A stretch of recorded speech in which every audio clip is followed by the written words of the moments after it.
they playing you? Where were they playing you? What's that? Nice.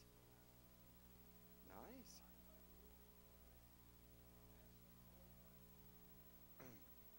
I'm not sure I saw you running. I saw Clay running.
Mingus Marauder football here on KYBC AM 1600. Along with Jackie Bessa, we're at home in the cave at Mingus High School. The Cactus Cobras in town. The Marauders coming off a heartbreaking loss there, JB. It's not often you say that when you lose 36-6, but the Marauders were really, as you said at the end of the game, in that game till about a minute and a half left to go in the third quarter. It was 12-6. So Mingus played pretty well on the road up in Snowflake last week, and now they come home for a team that is perennially one of the top teams in the state. They're always huge. They're always well coached by head coach Feckenheyer, and the Cactus Cobras are here to challenge the Mingus Marauders here tonight.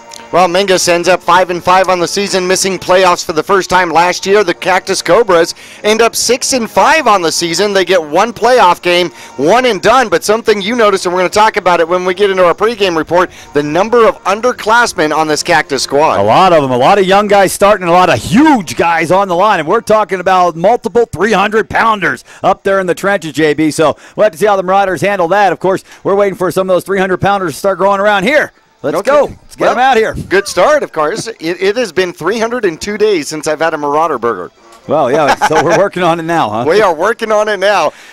All right, fans, let's take a quick break right here. We'll get a word from our sponsors, and we'll be back with the pregame show brought to you by Vinny's Pizza. Speaking of food, JB, Vinny's Pizza, our pregame sponsor. We'll be back to Mingus High School after this.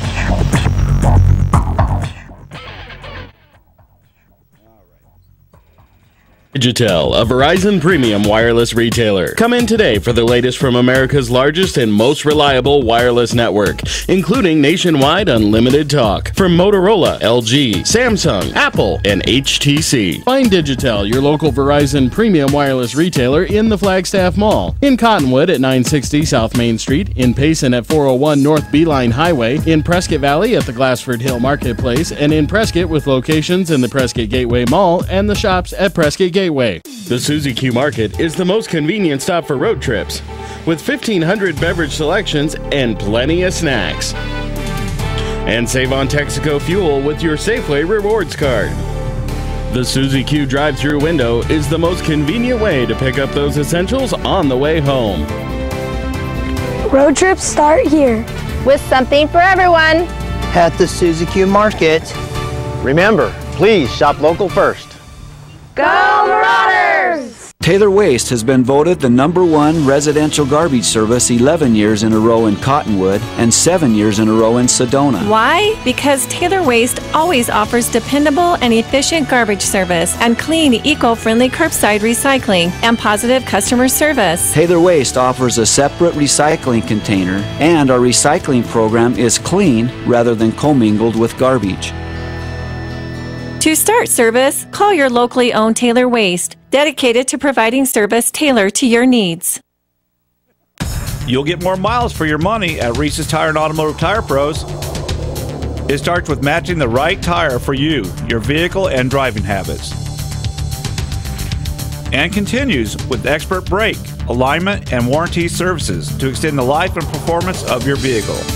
And to serve you better, we now offer King Cobra custom exhaust systems. Find out more about our nationwide warranty at Reese'sTire.com.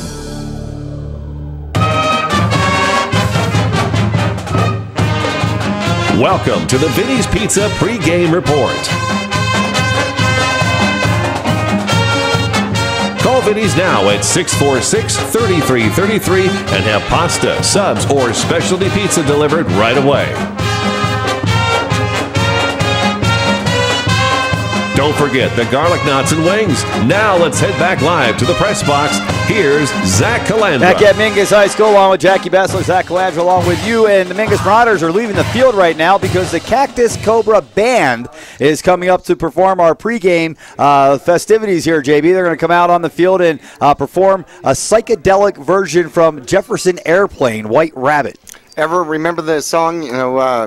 The band refused to yield the field back to the football players, American Pie. Yeah, we might get a taste of it here, huh? Well, that was Stanford and Cal, I believe, when the band was out on the field getting run over as they're scoring touchdowns. Speaking of scoring touchdowns, that's what the Marauders need to do today. They need to get their offense rolling a little bit. Only 6 points last week on the road up at Snowflake. They need to get some more continuity going with their offense. They need to get the ball down the field. I think they'd love to be able to come out and be able to run the ball against this big Cactus team. I think they're going to have to try to do that, but then they're going to have to try to spread it out a little bit too to get some of these big kids out of the middle. That was a problem last week up in Snowflake, is couldn't run up the middle, couldn't get that running game going. And the statistics at the end of the game, Jackie, really showed kind of the difference in the game. I remember at one point you were saying that Mingus had, I forget what it was now, but 200 yards somewhere of total offense. I thought, well, you should have that in the half. Right. So Mingus needs to get their offense rolling. Well, 205 yards of total offense in the game, 152 of them in the first half. Leading rusher was Upham. He had 47 yards on the ground. Yeah, that's not good news. No, not good news at all. 5 for 11, had a couple of nice passes, completions in the first half. Second half had one completion for no yards, one for -3 yards.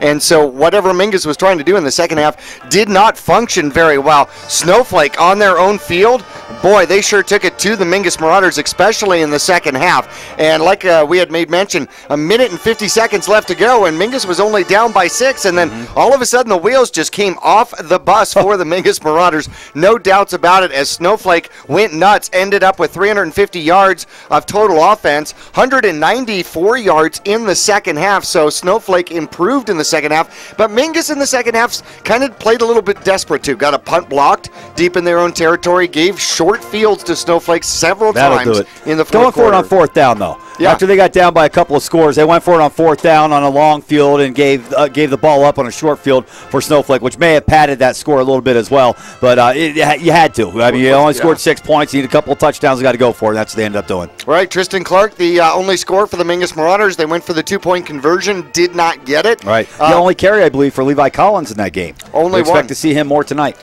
Well, certainly so. Last year he only had 1 carry against the Cactus Cobras, and it was good for a touchdown. Oh. So we like that. That's a good average. Yeah, 54 yards and a touchdown. And Cactus, of course, coming in.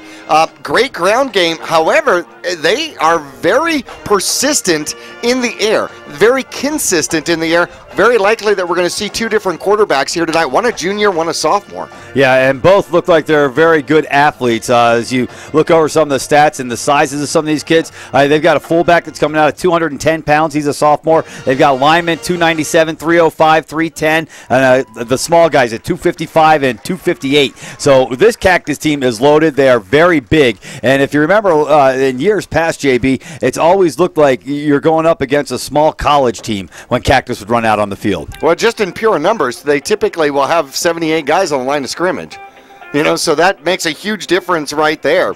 Last week, the Cactus Cobras won their first game 34-14 against a pretty decent Thunderbird squad, and so beat them by 20 points and did so, like I was talking about, consistency between the 2 quarterbacks. They were 10 for 15, 113 yards, 1 touchdown, threw 1 interception on the ground, though, 321 rushing yards. And Chad Jennings led their way, 14 carries, 116 yards, averaging better than 8 yards a carry. However, Jalen James, he put up 170 yards against the Mingus Marauders last year, scored 3 touchdowns in the first 14 minutes of the game against Mingus, and he comes back for his senior year. So I'm sure he's really happy to see Mingus on the field. He only got 5 carries last week for 26 yards. We're not a stat patter. No, we are not.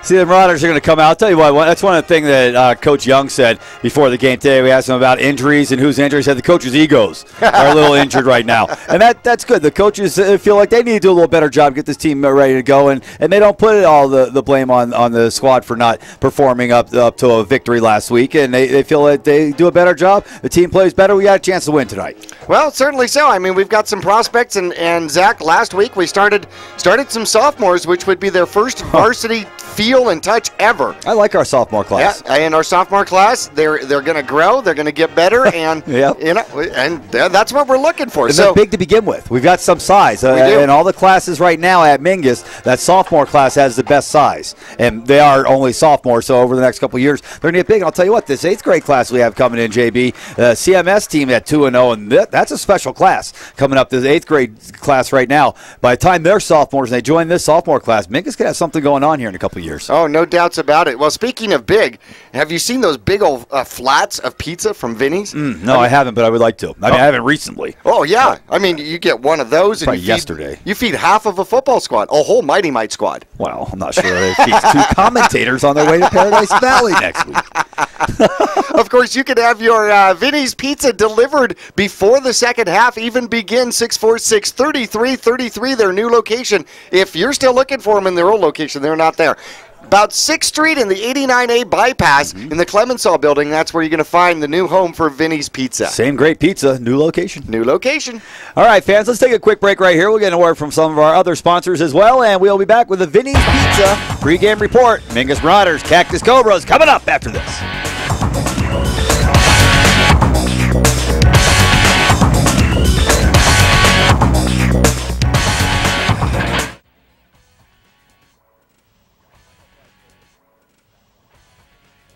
Or pasta menu, or take home a specialty hand-tossed Vinny's Pizza. Give in to the temptation of Vinny's famous garlic knots and wings. Dine in or delivery for Vinny's New York Chef Pizza. Easy to find in the Clemenceau building near 6th Street and the 89A bypass in Cottonwood. It's the dawn of a new era in healthcare here in the Verde Valley. Spectrum Healthcare introduces whole person care for the mind, for the body, for all of you. With the opening of our new integrated care facility at 651 West Mingus Avenue in Cottonwood, Spectrum Healthcare now offers primary care, behavioral health, and pharmacy, all in one location. For primary medical care, for help with mental health and substance use disorders, for whole person health care, call Spectrum Healthcare, 634-2236. People often refer to Larry Green Chevrolet as the people place. Keeping that reputation is a priority in the community and with every customer that comes through the door. If you're on the market for a new or pre-owned car, truck, van, or SUV, you'll find their selection extensive and their sales team professional and courteous. You can also count on excellent after-sales service. Visit Larry Green Chevrolet on Highway 260 next to Walmart in Cottonwood. Your local Cottonwood Taco Bell has what you're craving for just $1. Shredded chicken mini quesadillas, spicy potato soft taco, spicy tostada, just a part of the new Dollar Cravings menu at your Cottonwood Taco Bell. Convenient hours, drive-through, and open late every night. Visit your local Taco Bell on Highway 89A and Cove Parkway in Cottonwood. Taco Bell. Live Moss. Pawn Palace offers a wide selection of jewelry, electronics, musical instruments, firearms, and much more. And if you need money for that unforeseen financial burden, Tanner, Natalie, or Rob can get you a loan using your valuable items and collectibles. Scrap gold, silver, jewelry, guns, and electronics are all accepted. Visit Pawn Palace on Calvary Way at 89A in the Dome Building, open 6 days a week, and online at pawnpalaceaz.com.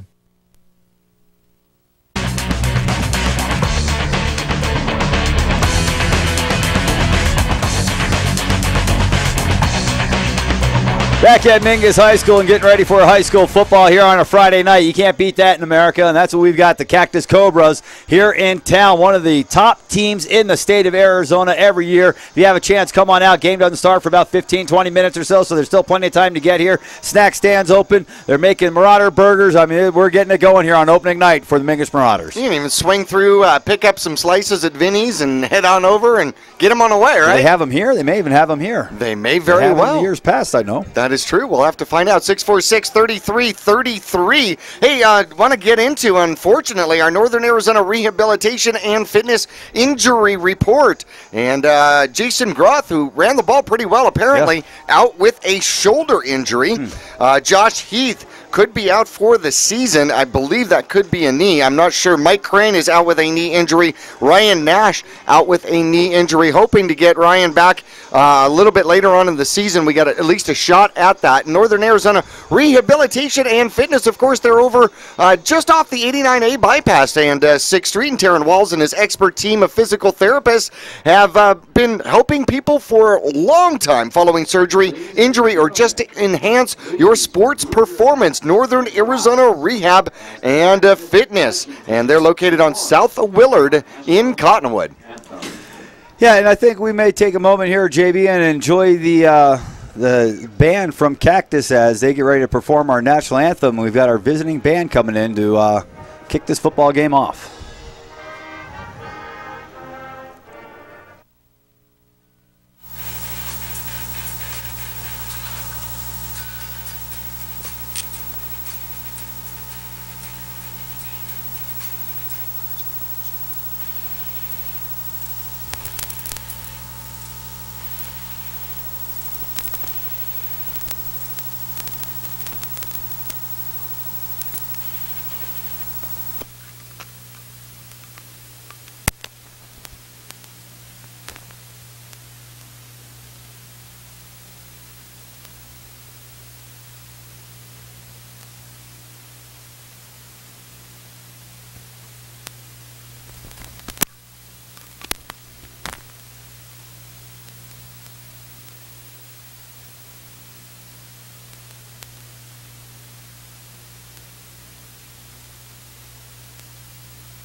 All right, that's the Cactus Cobra marching band that have made their way up the hill here for our game tonight, and we'd like to thank them for coming out and performing for our fans in the pregame show. It sounds like they've got quite a slate of, quite a schedule coming up here of performances that they're going to do, and they did a nice job here tonight.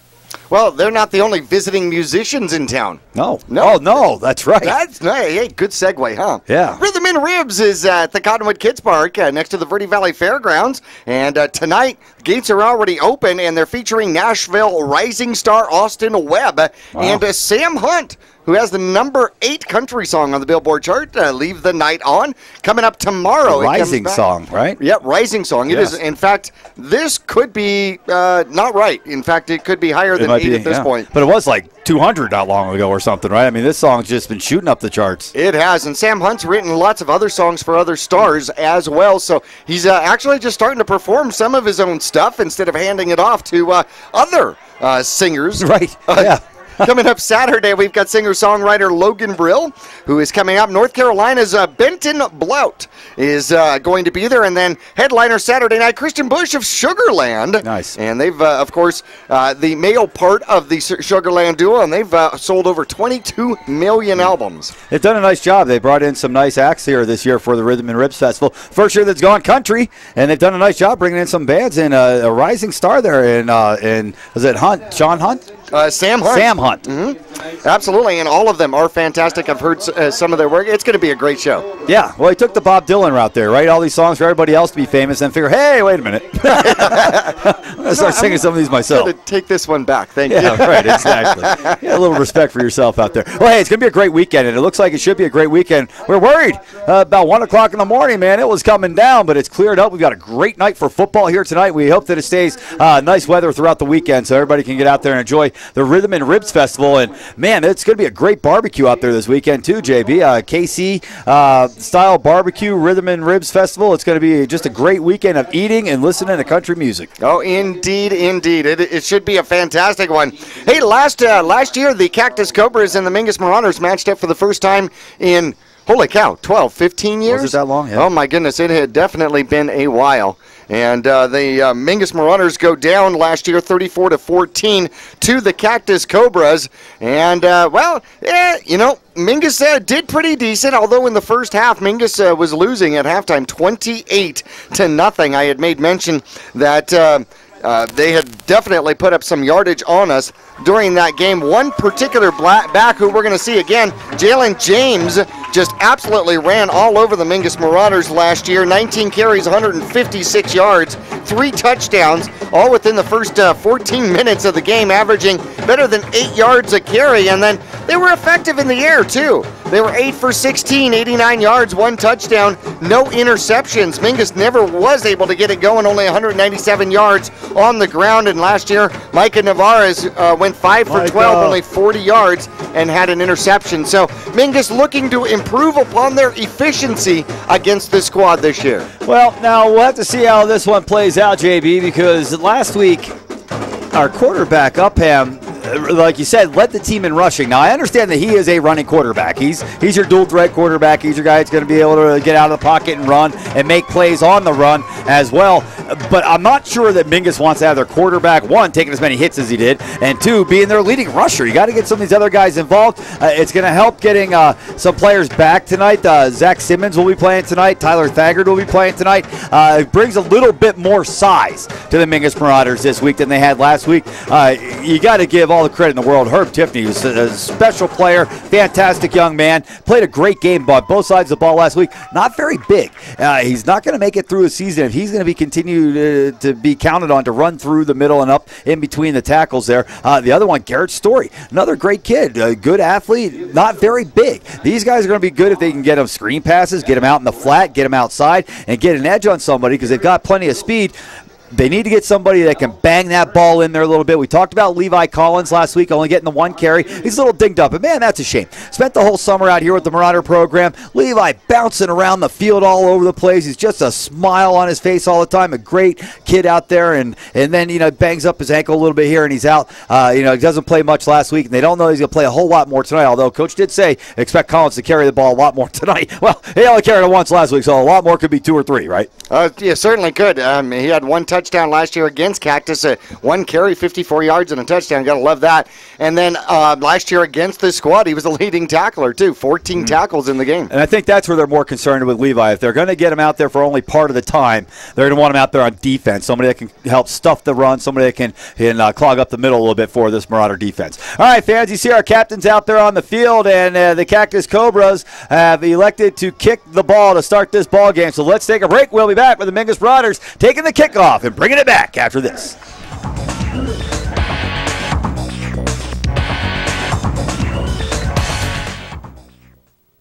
Two things we can count on every year: a new set of tax rules and great weather here in northern Arizona. Jackson Hewitt Tax Service, locally owned and operated by Lewis Rice since 1997, is here for you all year long. Your neighborhood Jackson Hewitt Tax Office will help you in all of your taxing situations. Electronic filing is always free with your tax preparation at Jackson Hewitt Tax Service. Get more in return. Call 1-800-234-1040 for an office near you. It's time for the year's best deals on the industry's best-selling machines during the Polaris Factory Authorized Clearance. Rebates up to $1,000 and financing as low as 2.99% on machines built to tackle your off-road passions. Hurry to your Polaris dealer today. Deals this good won't last long. Huge rebates and incredible financing going on now during the Polaris Factory Authorized Clearance. Visit Cottonwood Motorsports at Route 260 and Western Drive.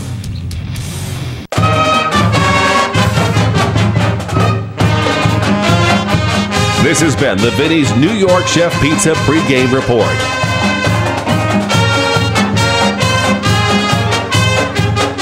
Order for pickup or delivery tonight. Call 646-3333. We'll return for kickoff right after this.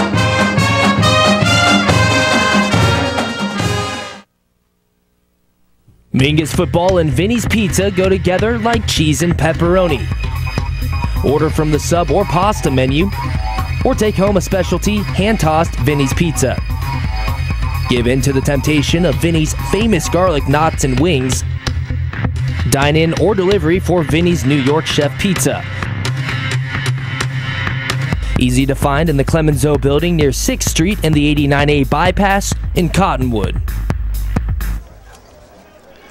Back at Mingus High School, and the Mighty Marauders will take the ball. First down and 10 at their 20-yard line. The opening kickoff kicked into the end zone that time by the Cactus Cobras. Number 7, Eric Lopez. The Marauders start first and 10 from their 20. Upham under center, takes a snap. He'll hand off, coming right up the middle. And a good second effort by the Marauder fullback that time. Got him a couple of extra yards, and looked like it was going to be stopped at the line of scrimmage. But big Levi Collins just kept on chugging. And there you go, JB. He's already got as many carries as he had all last week. A gain of 4 on first down, second down, and a long 5 here for the Marauders. Split wide, both wings on the outside here. Now here's a snap in. It's going to be another run up the middle for Collins, and nothing doing that time. Got to cross the line of scrimmage for maybe a yard, depending on the spot. Looks like they're going to mark him right at the 25. Brings up third down and 5 now for the Marauders as they bring in number 40, Trevor Galloway, at one of the tight end positions. He's actually going to split wide on the left. Well, looking at the stats, Cactus averaged about 27 yards per kickoff. They put that one in the end zone to start the game. Mingus, 5 down linemen, man in motion. And they're going to throw a screen to the right-hand side. It's caught, gobbled up for no gain at the line of scrimmage. Gang tackled by about 6 Cactus Cobras that time, and nowhere to run for the Mingus Marauders. That time it was Jordan Prouty that made the reception and was eaten up quickly by this Cobra defense. Mingus to punt it away on 4th down and 5. Opening drive of the game. Didn't go anywhere for the Marauders. See if they can get a good kick and pin the... Oh, well, he might have an offsides. That would be a first down, I think. This is one of those ones where, well, let's see, I think they had the ball right on the 25. So if they move it 5, then it's going to be on the 30, which should be a first down. Is that right, JB? That's what I would say. That's how I see it, too. But we will find out where the inches are. Yeah, right. This is a thing of... first down. Aha. Well, now we know where the inches are. They're right there at the 30-yard line. All right. Hey, so first down for the Marauders. Doesn't matter how you get it as long as you get it, right? I would say so. That's what I heard about education. Doesn't matter where you get one as long as you get one. Okay. First down and 10 Marauders working from the near hash mark, going from left to right across your dial, and a handoff is going to be a keeper by Upham. He's trying to get to the corner. He's got 5 yards, and he'll be dragged out of bounds after about 7. Over on the Cactus side of the field, it will move the Marauders' ball from the right to the left hash mark. A good run by the quarterback that time, and already he's the game's leading rusher with 7. 2nd down and 3 here for Mingus as they come back to the line of scrimmage in a hurry. Well, they tried middle, left, right, and then left. Left has been most successful so far. Yeah, left looks good. Yeah. Except for it's the short side of the field now. Uh-oh. It is. Collins in the backfield, it looks like. One receiver on the right, a wing back in motion from right to left. A quick handoff going to the left-hand side, and man, it looked like that ball is bouncing around his arm a little bit there, but able to hold on to it. No fumble on the play. A very short gain, if any, and it looks like it's going to be 3rd down and 3 here for the Marauders, and they'll go back in the huddle and talk this one over. Well, they gave him inches. That 3rd down marker just barely wavered. Oh, we know where the inches are. No, we do, but they're back at the 30. They need him to be on the 40.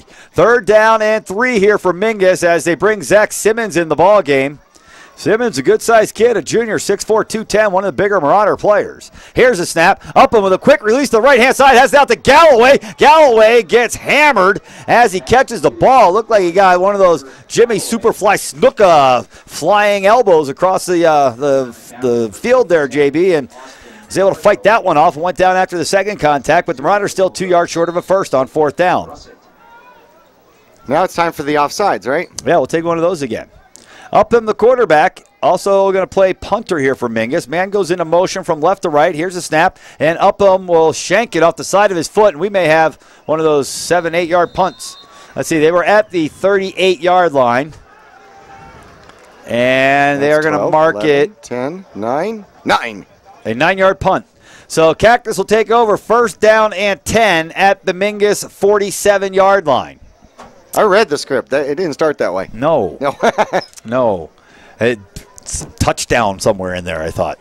Well, Mingus tried very hard to get the ball into the receiver's hands, but Coburg showed the Coburg showed themselves to be excessively fast on the outside. Here comes the beef. Cactus with a man wide open down the right-hand side. Nobody even covering him. He catches it, runs down the sideline for a touchdown. 47 yards, one play, touchdown.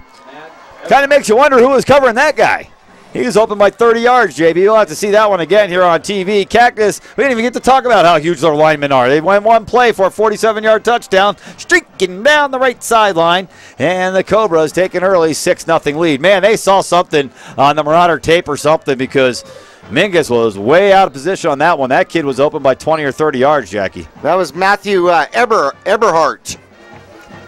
And it's almost like he came off the sideline. He was that wide open. I mean, yeah, who knows where he came from, but woo, he was open as you could be in a football game.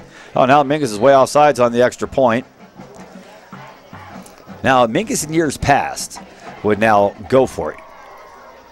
You move that ball to the 1-yard line, and you bring your kicker off the field. Right. Doesn't look like that's what Cactus is going to do. I think they like their kicker. Probably hangs out at the coach's house and stuff, on the weekend with his kid and stuff, and clean the pool. So I get to kick, right, Coach? Oh yeah. Yeah. Score lots of touchdowns, son. Did you get those weeds pulled? I just want to kick field goals. Here's the extra point. Snap good, hold good. Kick is blasted through there. Wow, he hammered that one. They got the search team out looking for it. 7-0. Cactus takes an early lead. 8:53 left, opening quarter. Mingus with the return team coming back out on the field after this.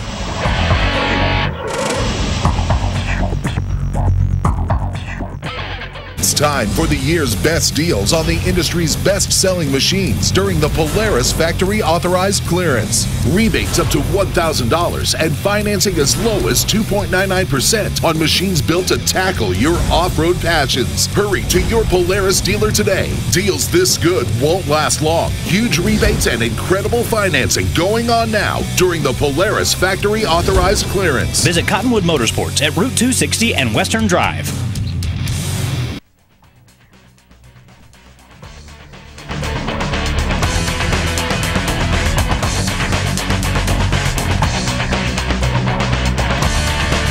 Back at Mingus High School, and the mighty Marauders out on the field, down 7-0 here. Just moments into the first possession of the game for Cactus, JB. We'll see the Cactus Cobras throw one pass down the right sideline and pick up a 47-yard touchdown to start the game offensively. And now the kicker, Lopez, out to kick the ball away. Last time he did this, he kicked it into the end zone. The Marauders didn't get a return. This one is going to be just shy. It's going to be taken from the 1-yard line on the right hash mark. Coming behind blockers to the right side. Makes one man miss and then gets caught and tackled at about the 21-yard line.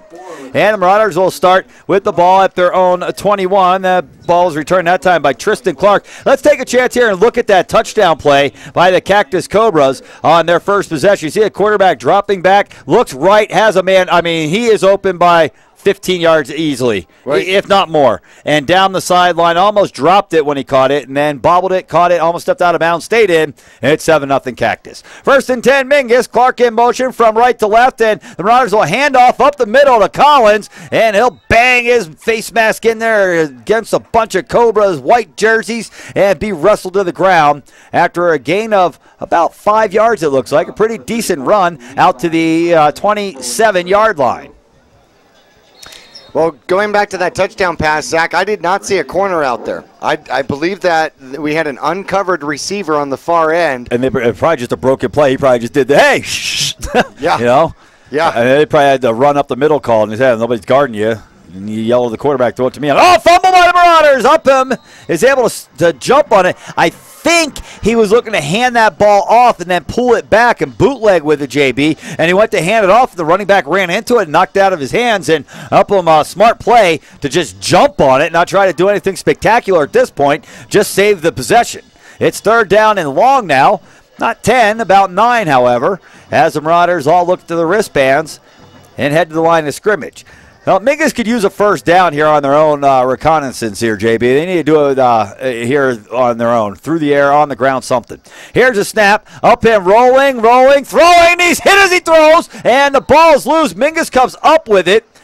I think they're going to say that that is an incomplete pass, that his arm was coming forward. He was hammered from his blind side as he was rolling to his left, and that left defensive end came around that side, JB, and caught him from behind. Our fans at home can see it here on our replay. I believe it's number 3 here that comes behind. Yes, it is. And as soon as his arm's coming forward, 3 lights him up, and it bounces in the air. Marauder lineman was able to get it, but it's going to be 4th down. Here's a punt. Much better effort this time by Upham, and it'll be received at the 42-yard line and in a hurry down to the right side. In the middle of the field, scatter move, a little jitterbug move across the M that time, and a good return by the Cactus Cobras. That time it was 27, Austin Marshall, a senior, 5'8", 160. Made a nifty move, and the Cobras will start for the 2nd time on the Marauder side of the field, just inside the 45. Looks like they're going to mark it at the Mingus 44. Well, that's something else the Marauders need to change. Cactus is good. They've got to play on more than half a field offensively. Oh, certainly. I mean, you know, it's one thing to have, play the host field. It's another thing when they play on your side of the field. 1st down and 10. Trips right. Handoff coming up the middle. Looks to get outside. He fumbles. And it's loose. And it's still on the ground. The Marauders have it. The Marauders have it. Well, that's the big play Mingus was looking for. Levi Collins, like a pit bull on a biscuit, jumps on that thing, and the Marauders take it back. Run that time by number 6, the running back, which is Azir Dolaman, who is also their punter. Dolaman, JB, coughed it up, went and dove on it, couldn't get it. And big Levi Collins jumps on it for the Marauders. Let's see if they can ride this Mo down the field and tie the game up. 7-0 Cactus, 7:06 left to go, opening quarter of play. Upham set under center, man in motion from left to right this time. Fakes the pitch, rolls left, picks it up, goes deep down the middle of the field. It's a jump ball, and it's caught by the Marauders at the 20 to the end zone. Touchdown, Mingus! Herb Tiffany outworked number 27, Austin Marshall, that time. Tipped the ball up in the air to himself, and then he ran to the end zone with it, JB. What a great play. We talked about it in the pregame show. Herb Tiffany is able to make big plays for this Marauder squad, and he showed us right there that he can get it done on the fly. Absolutely love the tip drill for himself out there. I think he surprised himself that he got it. The crowd exploded when he came down with the ball. And the extra point attempt, bobbled on the snap, held, and it looks good. It is good. Well, good job by the holder that time, who I believe is Upham. Bobbled it, rolled to him, picked it up, got it set in time for the extra point attempt, which was good for the Mingus Marauders that time. The kick by Jamal Monsabias, and the Marauders have tied the game 7-7 with 6:53 left to go here in this opening quarter of play. And the Marauders capitalized one play after the big turnover. And a lot of coaches will tell you, you get a turnover, go for the big play on the first down. And that's what the Marauders did. And they came out with a cherry on top. 7-7 is our score. Sometimes it doesn't work, but it certainly spreads the field, and it did so to Mingus's advantage there. Hey, I'll tell you, old Herb Tiffany's not very big, JB. Here, our fans at home can watch it again. Watch, Tiffany's going to come from the slot up here on the top, and he's going to, you're seeing him lose the screen right now, and the throw by Upham, the jump ball. Tiffany comes back, underthrown, tips it up over the defender to himself at the 20-yard line. Defender falls down, and it's all over from there. Tiffany with his first touchdown of the year, and the Marauders have tied the game. Did you notice there was backside protection on that throw this time?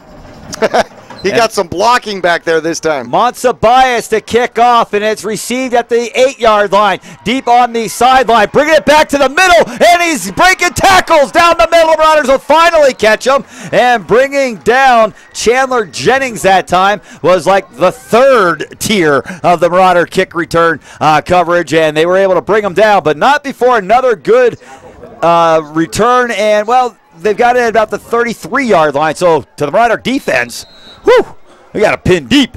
Worst starting position for Cactus this game. Yeah, maybe this year. Somehow I doubt that, but all right, we'll go with that. Quarterback in the gun, back to his right. Twins on the left, twins on the right. Throws, wide open guy, drops it. Well, thank goodness for small miracles.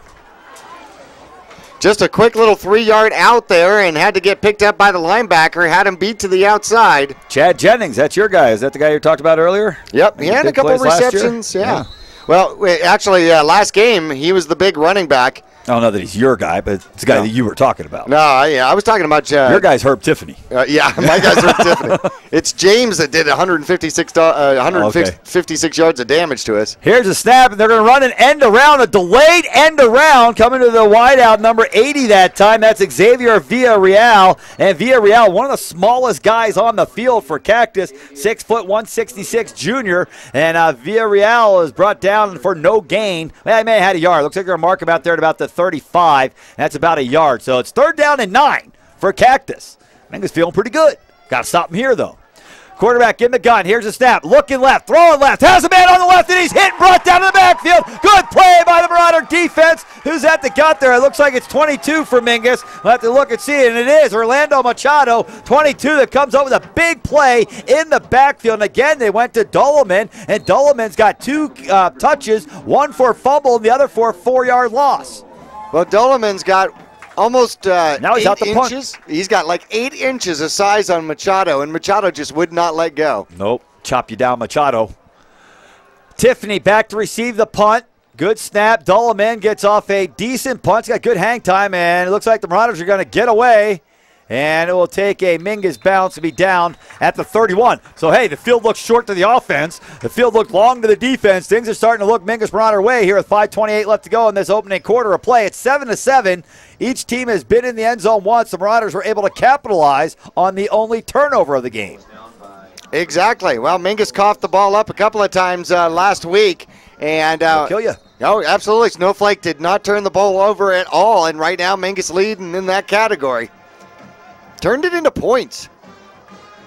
And the Marauder offense coming back out. They've got Galloway, who has been a tight end. They got him split wide out on the right-hand side right now. Mingus with just a 5-down lineman. There, got him spread. One back in the backfield. Wing back on either side. Here's a snap. Upham fakes the pass. Now he's going to be hit and rolled around in the backfield for a big loss. He went pump fake to the right-hand side.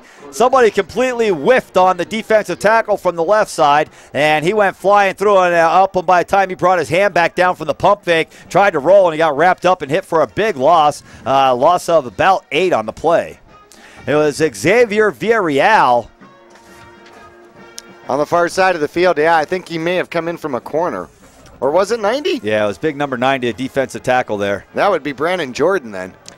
Second down and 17 on the board, and the Marauders are going to go right up the middle, and they're getting a big chunk of it back with a big fullback, Levi Collins, holding on to that thing like he owns it and running down the field for a big gain. He got about 12 of it back, and it's going to be third down and about 4 here now for the Marauders. Great job. Just a simple little trap up the middle, and Mingus made it work. Levi Collins found his hole and made him pay for it. Once he gets ahead of steam, man, he's hard to stop. Quickly back to the line. The Marauders looking to pick it up on third. And now they'll reset. Upham looks at his wrist to try to keep the defense from adjusting. All the linemen are down with their hand on the ground. Defense isn't moving. Here's a man in motion from right to left, and up the middle again. Collins with a first down, and still churning into the backfield of the defense and across midfield for a first down. And 10 Mingus. Levi Collins looks like he's got a little umph in his pocket here tonight, JB. He didn't play much last week, and he's making them pay for it this week. First down and 10 Mingus at the Cactus 49. I would say he's playing with a little pent-up aggression there, huh? He just came out of the game. Looks like he's getting a little water, wiping off some perspiration, and he'll be back in soon. First down and 10, Mingus working on the Cactus side of the field for the first time. And now they're going to run a pitch going to the left-hand side. One blocker out front. Can he make the block? Well, he kind of makes a block, and then the guy who's blocking let go of him and jumped on the ball carrier. But not before a gain of about 4 or 5, and I think it was it Machado that carried it that time? No, it was 24 that carried it for the Marauders, and that is Garrett Story. And I think it was Machado that had the block on the outside that time. Oh, Machado, first-year football player here for the Marauders, and he's playing on both sides of the ball. Mingus likes to find the athletes in the school, get them out here to play. Simmons split wide on the right. I believe it's Galloway on the slot on the right. Second down play. Mingus runs up the middle, and they've got another hole, and first down, it looks like, as they cross the 40 down to about the 38-yard line. Something's going on, JB. This Mingus Marauder line is opening up some holes here tonight. His coaching staff, as Coach Young said, maybe some bruised egos last week. This offensive line's looking a lot better here tonight so far. I think Story on the carry again, this time up the middle.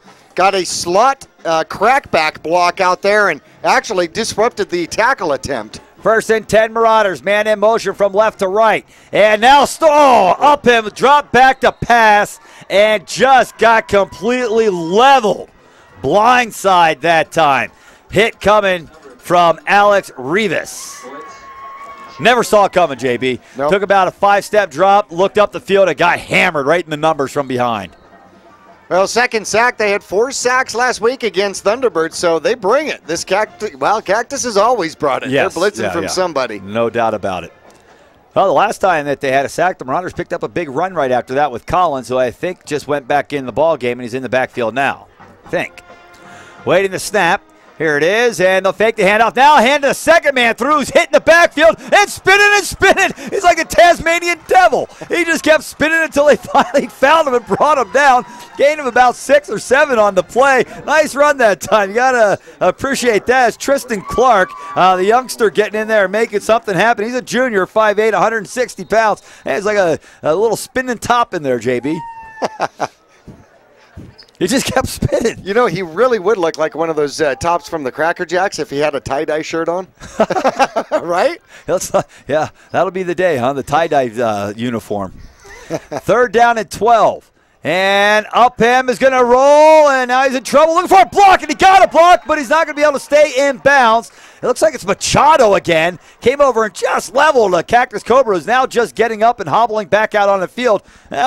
Well, Machado.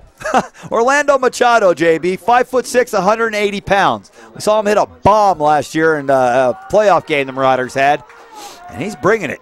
Not very big, 5'6", 180, which isn't small, I guess. I mean, no, not tall, but he's bringing it. If you say Machado real quick, it comes like, I'm going to chop you. Yeah. Right? Yeah, it's a Machado chop.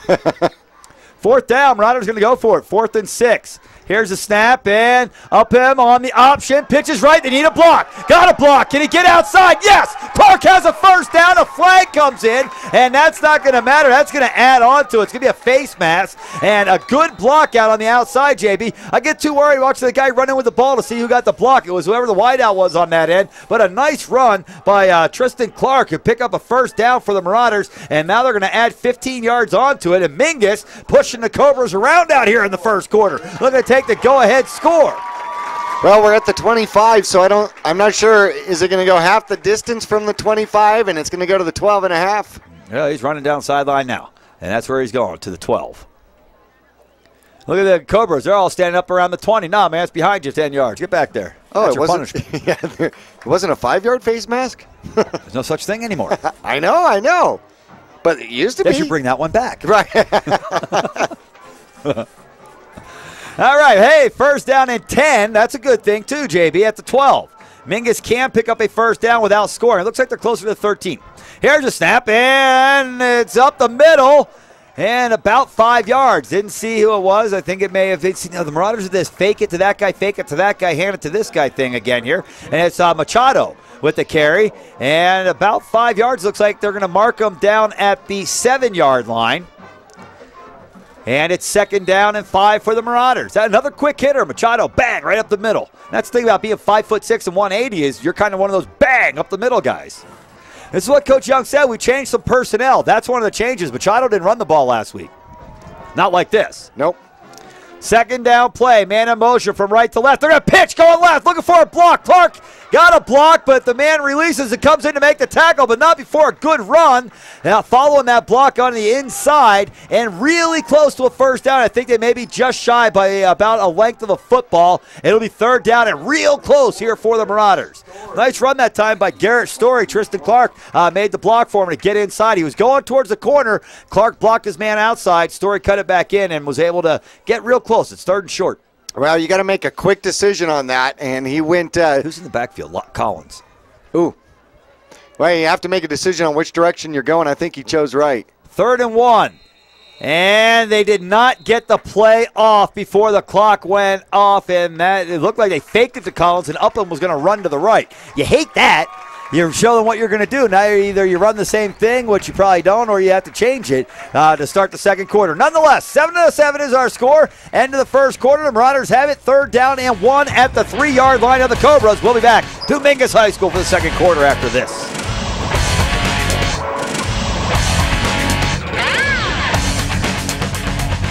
Digitel, a Verizon premium wireless retailer. Come in today for the latest from America's largest and most reliable wireless network, including nationwide unlimited talk from Motorola, LG, Samsung, Apple, and HTC. Find Digitel, your local Verizon premium wireless retailer, in the Flagstaff Mall, in Cottonwood at 960 South Main Street, in Payson at 401 North Beeline Highway, in Prescott Valley at the Glassford Hill Marketplace, and in Prescott with locations in the Prescott Gateway Mall and the shops at Prescott Gateway.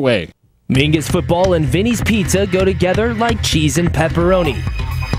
Order from the sub or pasta menu, or take home a specialty hand-tossed Vinny's Pizza. Give in to the temptation of Vinny's famous garlic knots and wings. Dine in or delivery for Vinny's New York Chef Pizza. Easy to find in the Clemenceau Building near 6th Street and the 89A Bypass in Cottonwood.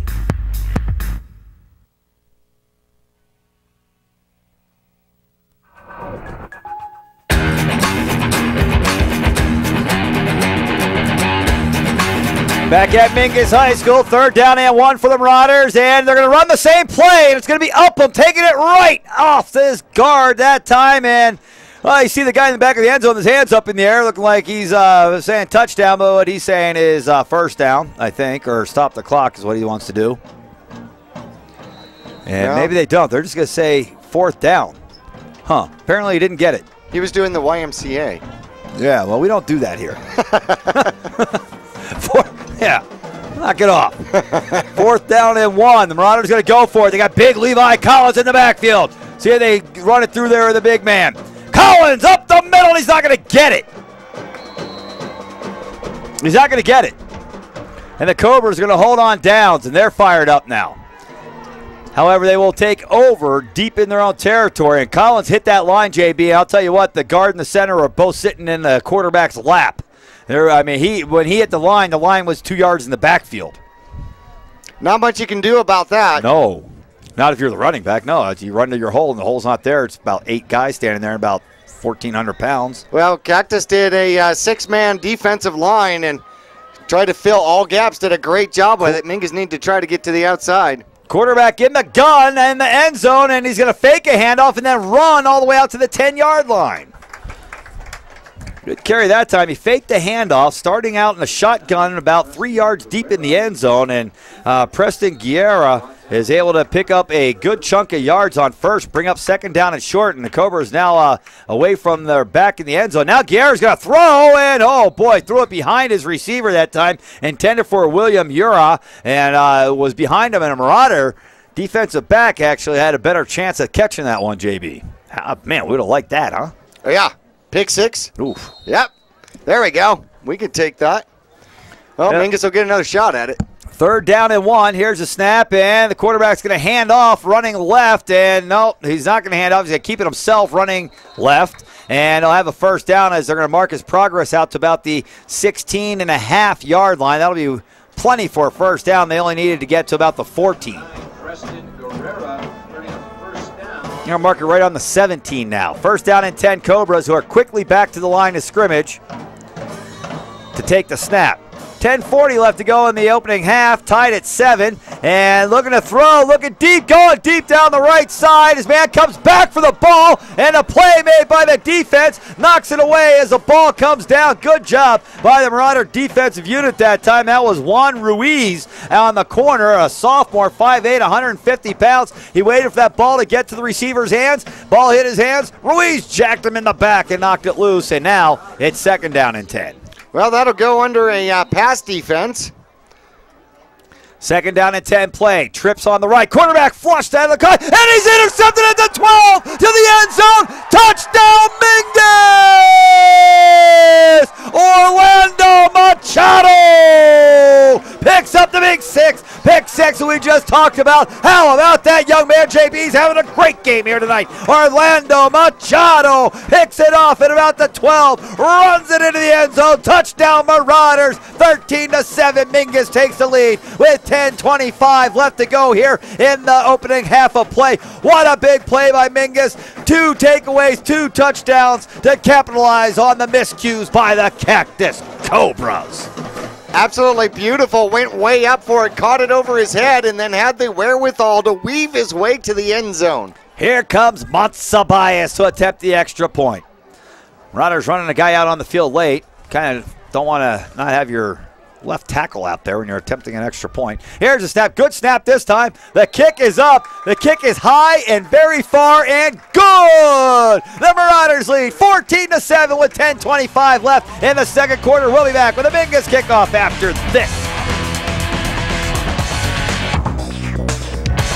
Digitel, a Verizon premium wireless retailer. Come in today for the latest from America's largest and most reliable wireless network, including nationwide unlimited talk from Motorola, LG, Samsung, Apple, and HTC. Find Digitel, your local Verizon premium wireless retailer, in the Flagstaff Mall, in Cottonwood at 960 South Main Street, in Payson at 401 North Beeline Highway, in Prescott Valley at the Glassford Hill Marketplace, and in Prescott with locations in the Prescott Gateway Mall and the shops at Prescott Gateway. Back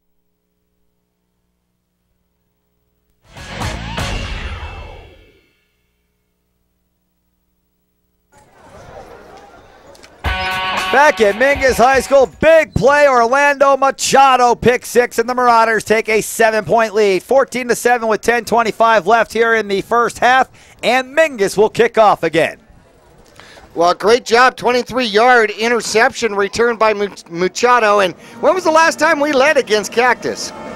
And a kickoff by Matsabayas halfway through the end zone. Well, showing off his leg is what he's doing. I talked to Coach Balo about that here earlier this week, JB, and that's what he said, that this kid is kicking the ball in the end zone almost every time, and we saw it right there. He had some good kicks last week, if you remember, down towards the corner, staying in bounds and inside the 10 or inside the 5, and that was a bomb. He just hit it high and deep all the way about halfway through the end zone, JB, and Cobras will start at their 20. They're going backwards in field position. No, great kick, and you can tell Mingus is pumped. That momentum is definitely going their way right now. Guerra from the gun, looking to run left, throws it a pitch, and he's hitting the backfield for a loss. Hit by 2 Marauders, waiting for the option that time. They played the option man. It's like they fronted the quarterback, showing, here I am, throw it to that guy so I can hit him. He threw it to that guy, 2 guys hit him. That's the way they drew it up on the playboard, and it worked out perfect. 2nd down and 12 now. Trips on the quads on the right. And the quarterback pumps it and runs up the middle. And he's got a hole and caught from behind. The dive forward may be enough for a first down. It looks like with that mark, he's going to make him just, well, the guy on the other side of the field has him just shy. The guy on this side of the field has him across the 30 for a first down. That's been their biggest weapon right now, has been the quarterback running the ball. Quarterback taking off. Here's a snap. This time he'll hand off to the running back coming up the middle, and he'll have a good gain of about 5 more across the 35 to about the 36. And it looked like it was 32 that time that had the carry. We haven't called his name yet. Well, he got caught in the backfield. That's Chad Jennings. Chad Jennings, yeah. So he was the option back a couple plays ago. Herb Tiffany on the tackle, by the way. Here's the snap and the handoff going to Jennings again. Jennings with a cut back to the middle, and he'll be caught, but he is going to be real close to a first down. Fans, remember this Cactus Cobra offensive line, 6'3", 305, 6'3", 255, 6'3", 297, 6 foot 258, and 6'4", 275 pounds. That's big. But Mingus is beating him with speed right now. 1st and 10, and flags come flying. Must have blown his whistle before he flew his flag because everybody stopped. Then the flag came out. And ordinarily, that's one that they're going to move the offense back. It is illegal motion on the offense. Goes from 1st and 10 to 1st and 15 as the ball will be moved back to the 36-yard line of the Cobras. 9:16 left, 2nd quarter of play here at Mingus High School. The Marauders on top, 14-7. Cobras 1st and 15 at their own 36. Here's a snap and handoff coming up the middle of Jennings again. Jennings banged off the back of one of his linemen and right into the waiting arms of a Marauder tackler who makes the play at the 40-yard line. And it will now be 2nd down and about 11 for the Cobras. Yeah, I'm not sure he expected the hole to be there, and then all of a sudden it wasn't, and whoops, there's my pulling guard right in front of me. Yeah, he didn't pull very far. 2nd down and 11. Twins right, twins left, one back in the backfield. Marauders making substitutions defensively. Guerra will hand off, and it's going left. He's got to keep it himself. He faked the handoff to Jennings that time. Kept it in his back pocket. Jennings went left. Guerra went right. And Guerra got back to the line of scrimmage where it's now going to be 3rd down. Well, they're going to give him a yard. 3rd down and 10. Guerra went down. Yes, he did. Well covered by the Mingus Marauders, who are playing this game, Zach, very patient defensively. I don't know if you've noticed that. Yes, we're not in a hurry. No, but they're not overrunning plays. Here's the big 3rd down and 10. Guerra going up top, down the left side. He's got a man wide open. He makes the catch at the 32. Caught and brought down at about the 22. Big play that time by the Cobras. It's number 80 with the play. We've called his name out a couple of times here tonight, JB, and comes up with a big one that time. Xavier Villarreal comes up with a big play for the Cobras all the way to the Marauder 24-yard line. 1st down and 10. Guerra hits his first long pass, and now he's going to hand off up the middle to Jennings, who breaks a tackle. Jennings breaks another tackle. He's still on the loose inside the 10 and tackled at the 8. Flags on the field, and it may have been a face mask. Let's see what they're going to call. Well, it looks like hopefully it was a hole. Yeah, it looks like they're backing it up. It looked like Collins came in on the blitz. Yeah, it's a face mask on Mingus. Face mask on Mingus, and they'll add on to the end of the run. First penalty against Mingus. And all things considered, not a real bad one. I mean, it goes from the 8 to the 4. Right. Marauders trying to keep the Cobras out of the end zone, trying to hold on to their lead. Here's the snap and the handoff right up the middle. Jennings into the end zone untouched. And the Cobras are an extra point away from tying the ball game. Well, that time there was a huge hole for Jennings to run on the left-hand side of his offensive line. He found that hole and went into the end zone untouched to bring his team within an extra point. Well, it looks like the offensive line started to put it together here a little bit on that drive. Great mix between throwing the ball and running the ball. And that's going to bring out Eric Lopez to attempt the extra point. See if the Marauders can get back there and make something happen. Lopez awaiting the snap. There it is. Good snap. Good hold. And the Marauders block it. The Marauders block it. Wow, what a big play. What's what we just talked about, JB. Tyler Thager gets in there, gets a hand on it, and knocks it away. The Marauders maintain a 1-point lead. 14-13. 7:46 left to go in the opening half. Marauders get the ball when we come back after this.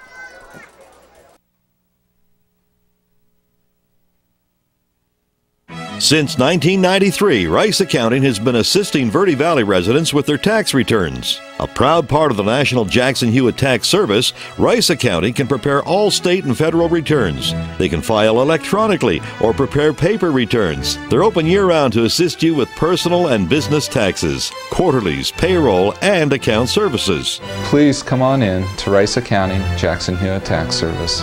We're open year-round for all of your taxing needs. Thank you.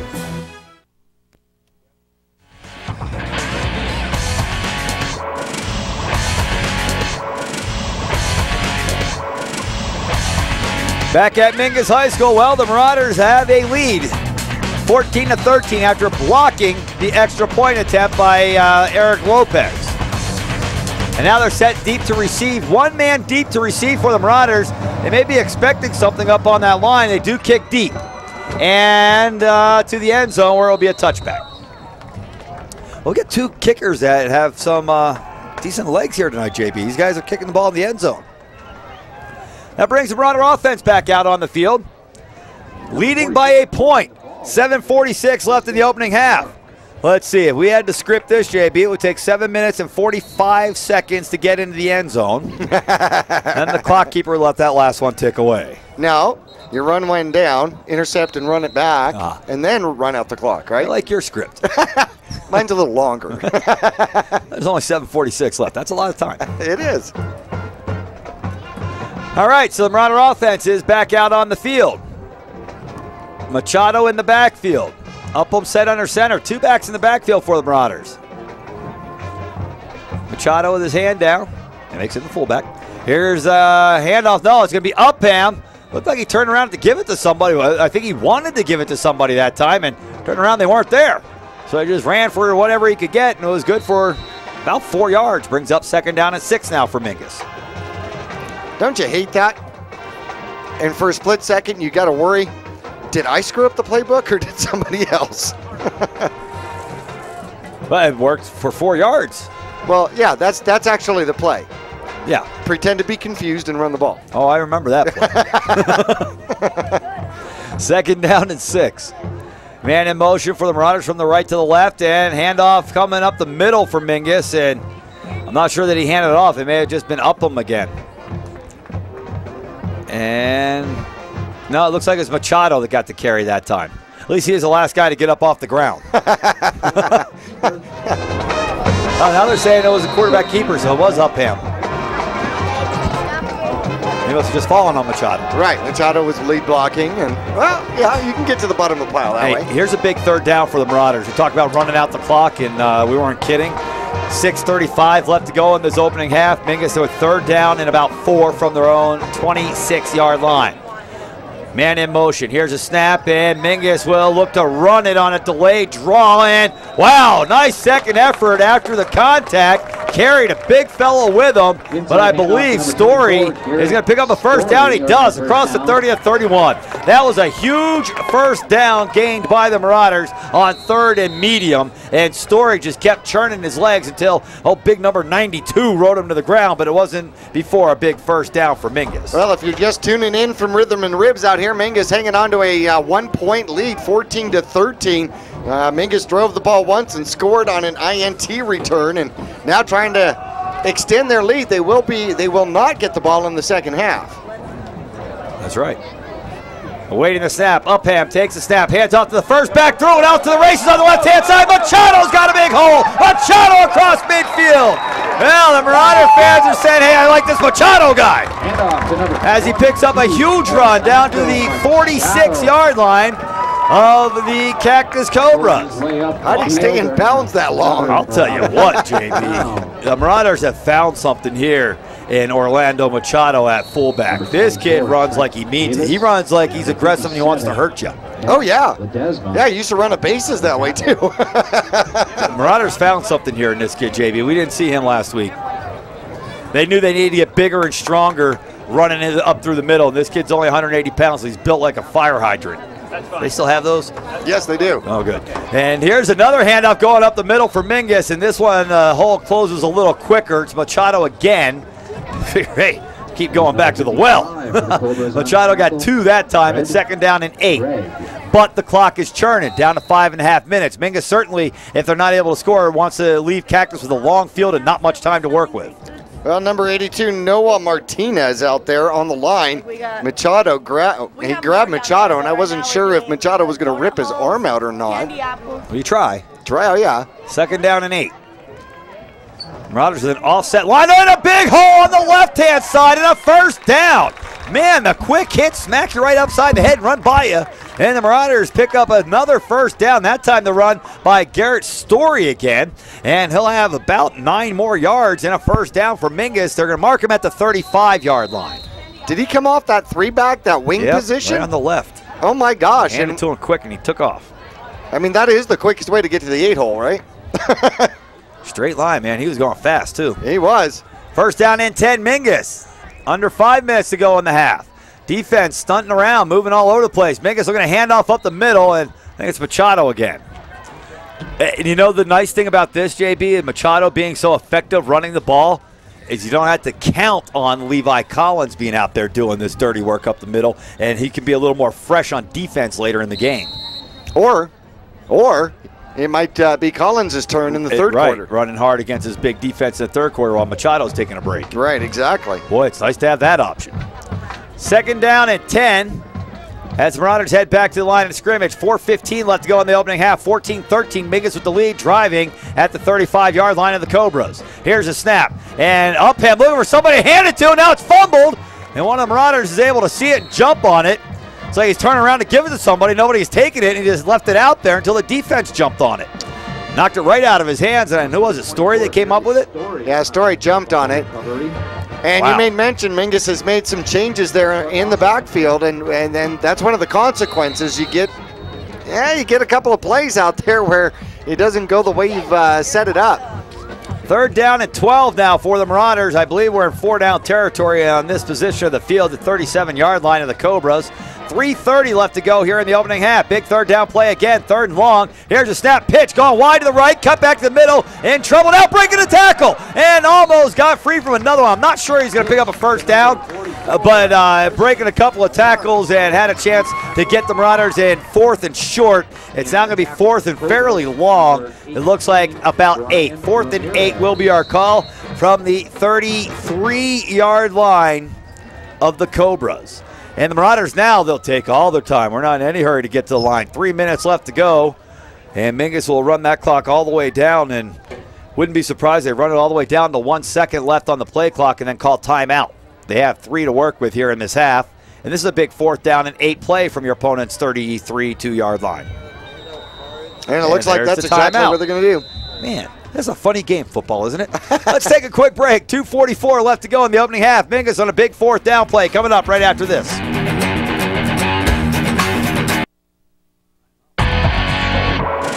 Mingus football and Vinny's Pizza go together like cheese and pepperoni.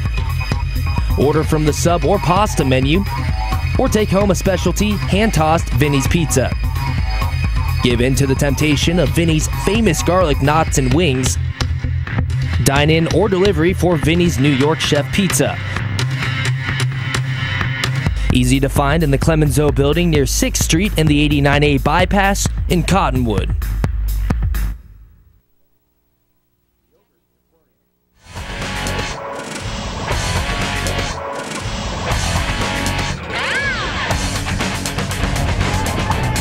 Back at Mingus High School, and head coach Bob Young brings the squad over to the sideline. Says it's 4th down and 8, gentlemen.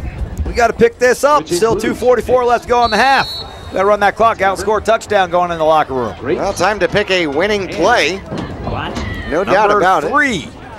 4th down and 8. Marauders head to the line of scrimmage. One back in the backfield. Wing back on either side. Double tight end formation. Here's a snap. And they hand off. Going left. Machado dives for whatever extra he can get, but it's not going to be enough for a 1st down, about 2 yards short. They needed to get to the 25. They turned it over at the 27. Now Machado gave it a shot there, JB. Well, how about that? However, the clock stops on the turnover on down. Yeah, coach has a lot of confidence to run on 4th and long, and pretty much off tackle right up the middle. Now they got to be careful on the defense. Nothing big down the field. Guerra in the gun, takes a snap, looks left, throws left, has a man on a screen. Oh, and he breaks a tackle down the sideline. Now brings it back inside, and it's Machado again with a big play, but not before a run after the catch across midfield. And a big 1st down and 10 Cobras at the Mingus 46. That's exactly what we didn't want to see. 24-yard quick screen pass, as Mingus was not on, the corners were not up there on the line. Here's a snap. Quarterback looking deep again down the right side. He's got a man wide open, but he's overthrown by a yard or 2. That time it was number 15, Matt Eberhard, who caught the opening play of the game for a 47-yard touchdown, and just about a yard short from catching up to that one for another 6. Well, he had a step on his man out there. And Cactus is going for it here on their couple plays here. They're going deep on everything. Well, they want to lead here. Yeah, 2nd down and 10. Guerra to throw again. This time, man on the left side. Makes the reception, caught and tackled, but not before a 1st down and a gain of 15. Now stop the clock while they move the sticks to the Marauder 32-yard line, and the Cobras are quickly back to the line of scrimmage. They're waiting for, hey, hurry up, get those sticks down so we can snap our play. Uriah picks up the his first catch. Tackle made by Story out there. They set the sticks and they snap the play. Handoff going to Jennings, who is using a hand to keep his balance and stay up for a couple of extra yards. He got about 5 on that play, and the clock will run on the running play down under 2 minutes. It's 2 minutes and counting. The Marauders with a 1-point lead. 2nd down and 5. Cobras for the Marauder 27. Pass left-hand side on the screen. He drops it. Stop the clock. Uriah that time with the intended receiver, and hit him right in the hands, JB, and I think he may have been looking down the field to see where he's going to run before he actually secured it, and the clock stops with 1:52 left to go. Well, Cactus very efficient on their 2-minute offense here. Wow. Old Jim Kelly style. 3rd down and 5. Guerra takes a snap and hand out to Jennings up the middle. He's going to have a 1st down. Wow, the Marauders had a chance to stop him there, force a 4th down, and keep that clock running. Instead, he'll have a 1st down by a yard maybe, stopping the clock while they move the stick so the Cobras can get their play and get rolling again at the Marauder 21-yard line. Well, they still have timeouts available to them, too. Yeah, a whole ton of time left here. And they'll fake the handoff, and Guerra's going to keep it himself, and he's got a lane on the right side, caught and tackled now. Oh, a little rough up after the tackle there by the Marauders. And a pretty decent gain. I believe the initial contact for Mingus that time came from number 16, Nathan Petty. Tackle made by number 16. Well, he actually rolled up on the Mingus Marauder and wasn't quite down yet. So, you know, it's still a little second hit. 2nd and 1. Guerra drops back to pass. Pump fakes. Now he's going to run. He's got a 1st down to the 10, to the 5, out of bounds at the 2-yard line. Well, now Mingus 64 seconds left to go here in this half. We got a shaken up Cobra out there. It looks like he's going to be all right. Old number 74. That's Brandon Lewis, 6 foot, 258-pound junior. I think Herb Tiffany came in and did the touchdown saving out of bounds tackle. And we've got whistles and a timeout, Mingus. 1:04 left to go in the 2nd quarter of play. 14-13, the Marauders have a lead. And looks like the Marauders are going to call a timeout here. Cobras have it 1st and goal from the Marauder 2-yard line. We'll be back for the final 64 seconds of the opening half after this.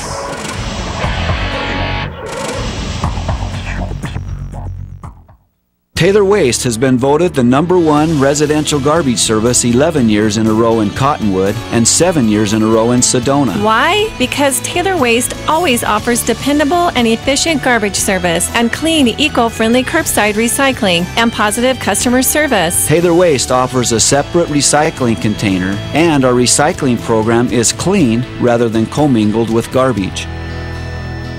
To start service, call your locally owned Taylor Waste, dedicated to providing service tailored to your needs. First down and goal, Cobras. Guerra from the gun. Hands off to Jennings, going left. No, Guerra keeps it and runs through the middle for a touchdown. Well, he's done that a couple of times, JB. Hands off to Jennings, and Jennings covers it up real well. And Guerra hides it on his hip real well. And the next thing you know, he runs into the end zone untouched. It's the second Cobra touchdown today. 2 out of 3 that they've run into the end zone untouched. Earning another Cobra touchdown. Now it makes the score 19-14. Remember the last time the Cobras scored, they went for the extra point and it was blocked. Now they're going to set up to go for 2. Guerra fakes a hand out to Jennings again and runs it up the middle. This time he's hit, but not before he gets into the end zone. And the 2-point conversion is good. 1:01 left to go here in the opening half. And the Cobras have regained the lead. 21-14 after the 2-point conversion. We'll be back with a Marauder kick return and 3 timeouts to work with coming up after this.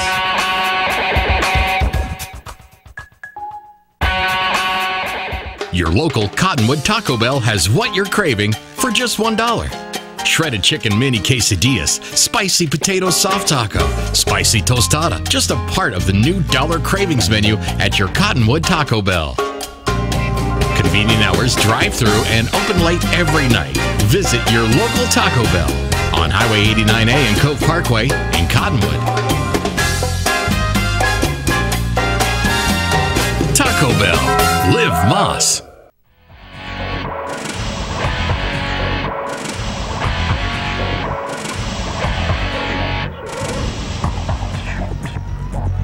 Back at Mingus High School, the Marauders now down a touchdown. And look to get a good return. They do have 2 timeouts to work with, rather.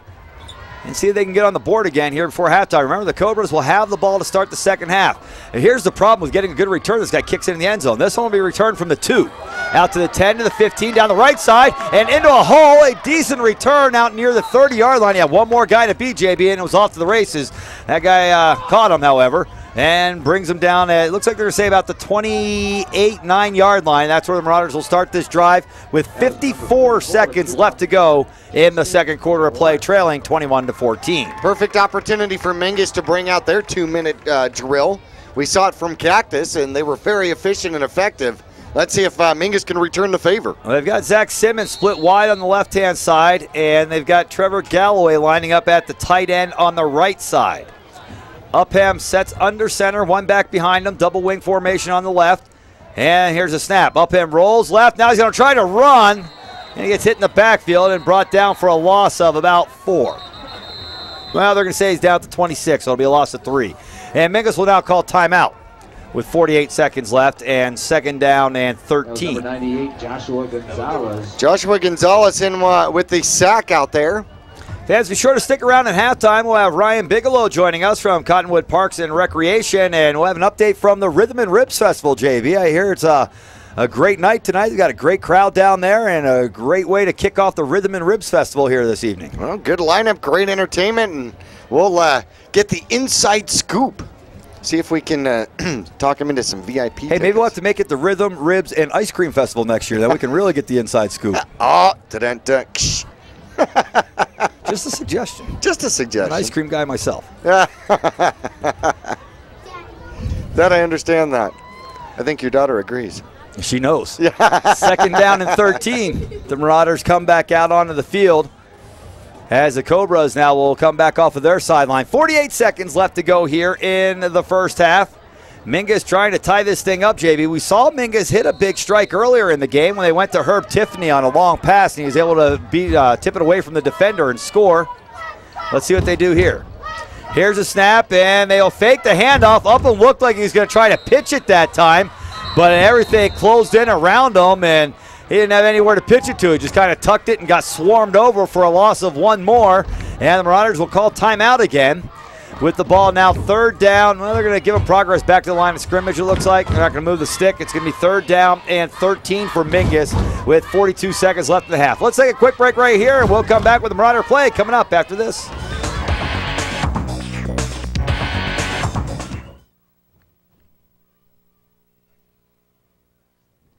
You'll get more miles for your money at Reese's Tire and Automotive Tire Pros. It starts with matching the right tire for you, your vehicle, and driving habits. And continues with expert brake, alignment, and warranty services to extend the life and performance of your vehicle. And to serve you better, we now offer King Cobra custom exhaust systems. Find out more about our nationwide warranty at Reese'sTire.com.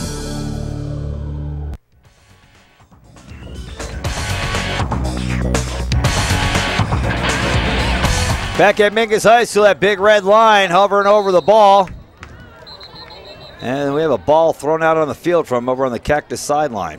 Coach Feckenheimer looking around. Hey, who did that? You owe me some up downs when we get back.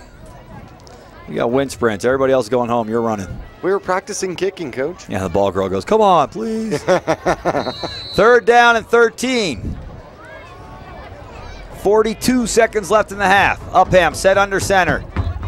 One man behind him. Now a man on the wing in motion, and Upham's going to run it again. Well, Mingus doesn't have any timeouts left. Of course, Cactus does, and they'll take them because they want to get the ball with as much time as they can, and most likely very good field position. On 4th down and 11 from the Marauder 28-yard line is where Mingus will look to kick it away with 37 seconds left to go in the half. You got to be careful. You can be down 14 points here just like that. After having a 1-point lead just moments ago. Well, I'm kind of surprised with a 2-minute drill that Mingus didn't take an opportunity to even try to put the ball up in the air. Didn't throw it once. I think they were trying. Well, then why would they keep calling timeouts? I was going to say, I think they were just trying to make sure they kept the clock running with, keeping the ball on the ground, but then they'd run it for nothing and call timeout. Well, the timeouts were a ploy to make him think that you were going to throw the ball. Didn't work. I don't know. Scratch. That's the halfback option. That one gets scratched. We haven't seen that. Our halfback option yesterday for CMS worked real well. Okay. Big time touchdown. Yeah, congratulations on that win. That was awesome. Chaz Taylor with a great throw to Fabian. 3 touchdowns for Fabian yesterday. CMS looking good. Marauders looking to punt the ball away, but whistles come and flags come flying. And it looks like the Marauders are offside or an illegal formation. Yeah, it's an illegal motion on Mingus, and that'll back them up 5, so that's not very helpful either, as the return man for Cactus is already standing at his own 45-yard line. Remember the first punt by Upham, of course, that was on a pooch punt, was only 9 yards. He needs to have a better effort here. Well, they got 6 men, 7 men on the line. They're coming after this they're punt. bringing it. Yeah, of course. They want to have that ball deep if they can. Ooh, number 90 got through, almost got a hand on it. And the punt is going to land out of bounds, but not a bad effort there, as it will be across midfield to the 48-yard line of the Cobras. So, see the Cobra coach pointing way over here at the 40? Yeah. No, it went out here, Coach. Right. It went out here. Well, that's what you try to do, but referees never go for it. Sometimes, if you're loud and bold enough with it, I think they stop even earlier, right? 32 seconds left in the half. Marauders defense trying to keep it close here. Let's see what they do defensively. Looks like they're going to put 2 deep safeties. We've got 3 on this down side. linemen, and here comes the blitz. Quarterback flushed out of the pocket, hit, and he's going to be sacked. The ball went down. He's got to be sacked. And now finally whistles come in. And the clock will continue to run. I believe Cactus has 1 timeout left. That sack is going to be a loss of 7 yards all the way back to the 41-yard line. Guerra takes a snap from the gun, and he's going to be flushed again. Throws onto his sideline, and the catch is made and knocked out of bounds immediately with 9 seconds left. Good play by it's Garrett Story for the Marauders defensively that time to catch up and just knock him out of bounds so he couldn't get any further downfield. It's going to be 3rd down and 5 yards here for the Cobras from the Marauder side of the 50-yard line, set at the 47. Guerra now looking right, throwing wide open over the middle. Catch is made, tackle is made. This time it's Tiffany. And 3 seconds. Oh, they made it. Well, no, it looks like they're going to go for it. 3 seconds left here in the half. I believe Cactus has a timeout left, and they're going to look to snap it. No, timeout? What's going on? Oh, they're waiting for the sticks to get set. and they're going to look to snap it with 3 seconds left. They must not have got as far as they needed because I saw their kicker kicking 50-yard field goals earlier. Here's the snap. They'll down it.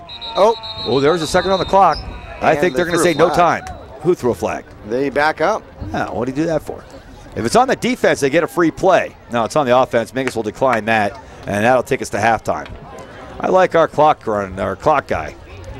That ball hit the ground on the second left, and you just let it run. That's what you do. We're at home. The referee's going to talk about it, and I can't imagine Mingus says, yeah, let him run another play. Let's see if the official says that they get an extra yard or an extra second. Yeah, Mingus declines, and it is halftime. There we go. Okay. And at the half, the Cactus Cobras had the lead, 21-14. They will have the ball to start the second half of play. Mingus Marauders played really well in the first half. Had a lead of 14-13 there for a while, and had a lead of 14-7 too, I guess. And looked pretty good in the first half. Much better effort than we saw last week up at Snowflake. And Mingus is going to go get it figured out here at halftime. All right, fans, we will be back with the halftime report brought to you by Cottonwood Parks and Recreation. Ryan Bigelow from Cottonwood Parks and Rec will be here to join us to give us an update on the Rhythm and Ribs Festival going on this weekend at the Cottonwood Kids Park. So be sure to check that out this weekend. Great music, great food, and a great time brought to you by the Cottonwood Parks and Recreation. Let's take a break. We'll be back with the halftime report coming up after this.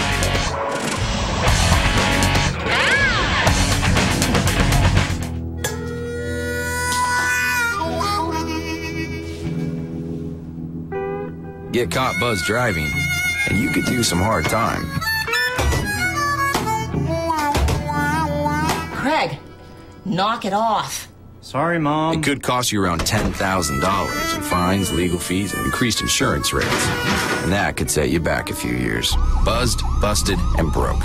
Because buzz driving is drunk driving. Digitel, a Verizon premium wireless retailer. Come in today for the latest from America's largest and most reliable wireless network, including nationwide unlimited talk from Motorola, LG, Samsung, Apple, and HTC. Find Digitel, your local Verizon premium wireless retailer, in the Flagstaff Mall, in Cottonwood at 960 South Main Street, in Payson at 401 North Beeline Highway, in Prescott Valley at the Glassford Hill Marketplace, and in Prescott with locations in the Prescott Gateway Mall and the shops at Prescott Gateway.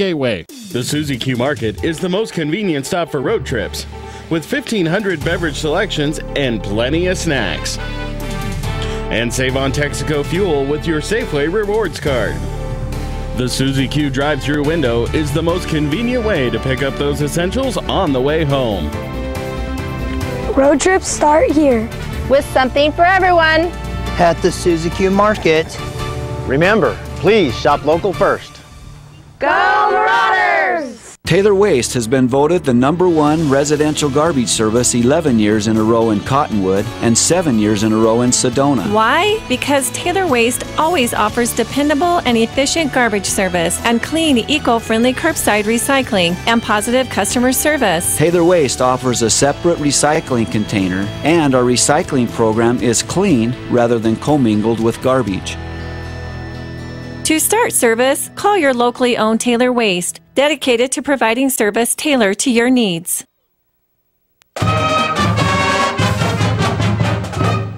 Welcome to the Halftime Report, brought to you by the Cottonwood Recreation Center.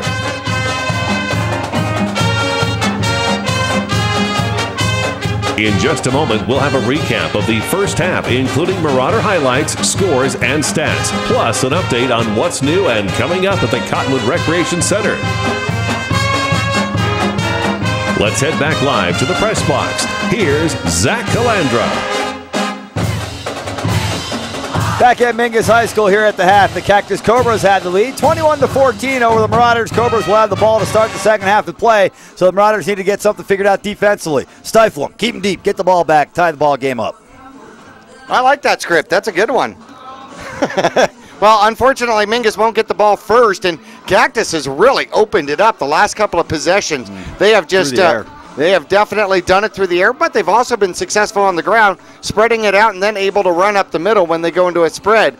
And so it's kind of it's thrown Mingus into a little bit of a defensive tizzy. However, Mingus was definitely holding their own when Cactus was kind of in that bunch regular lineup I formation kind of a thing. But the spread offense, Cobra has shown different signs of life. I think that the halftime comes at a perfect time so they can come and talk about it. Well, fans, you can see we've got our mini Marauder cheerleaders out on the field today with our Marauder cheerleaders. And these young ladies are practicing hard before the game, JB, and look at them out there. Our fans on TV can see them. That's the future of the Marauder cheerleaders right there. What a cute group of young ladies out there doing the dance, doing that groovy thing, whatever it is. Word up. Word, there you go. Scoring plays, here is how the game has gone down. Here at halftime, a 21-14 lead by the Cactus Cobras. They scored first with 8:53 left to go in the first quarter. And a 47-yard bomb out there to Eric, who was that? Number 15 out there. Catches the ball and runs it in, and that is Matthew Ebenhart. There we go. Wide open, uncovered on the far side. So basically, that was a first oops. That was a give me to our wonderful guests out here. The extra point was good by Eric Lopez, and it was 7-0. Then with 6:53 left to go in the first half, a 55-yard bomb, and it goes out to Herb Tiffany going the opposite direction. The Mingus Marauders come back very quickly. That was after the fumble recovery by Levi Collins.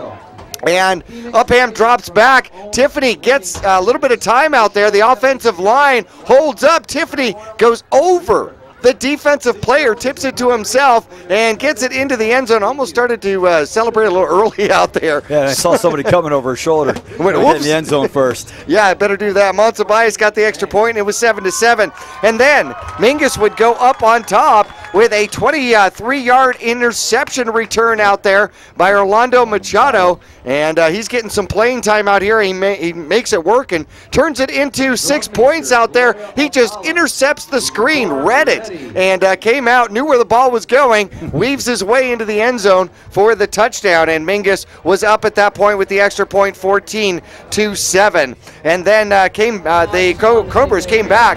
A 4-yard plunge by Chad Jennings, and this was the second quarter with 7:46 left to go. And after a long drive of in the air, he goes untouched into the end zone, and that would almost tie it. The extra point was blocked by Thagard, and it was 14-13. Then 1:01 left to go, a 2-yard quarterback option by Guerra, who has been their source of offense.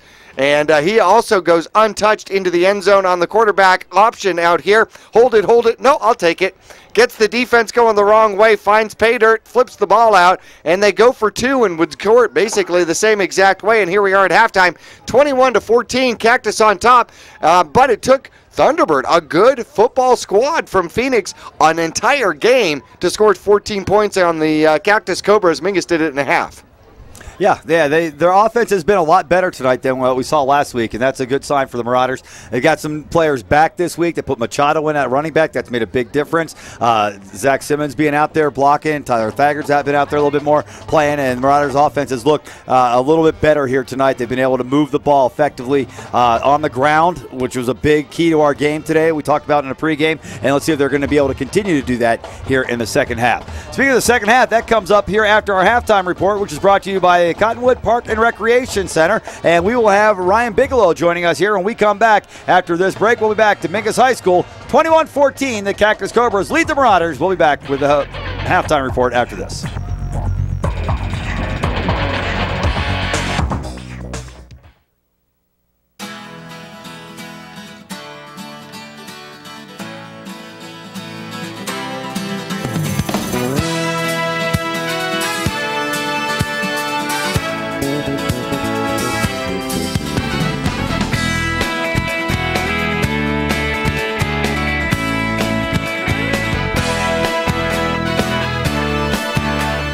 Our whole team is here to help you get the most out of each workout. Here at the Cottonwood Recreation Center.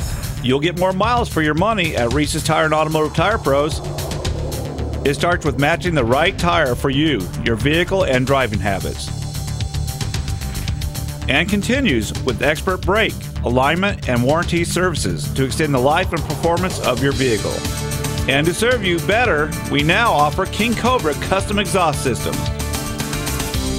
Find out more about our nationwide warranty at reesetire.com. It's the dawn of a new era in healthcare here in the Verde Valley. Spectrum Healthcare introduces whole person care for the mind, for the body, for all of you. With the opening of our new integrated care facility at 651 West Mingus Avenue in Cottonwood, Spectrum Healthcare now offers primary care, behavioral health, and pharmacy, all in one location. For primary medical care, for help with mental health and substance use disorders, for whole person health care, call Spectrum Healthcare, 634-2236. People often refer to Larry Green Chevrolet as the people place. Keeping that reputation is a priority in the community and with every customer that comes through the door.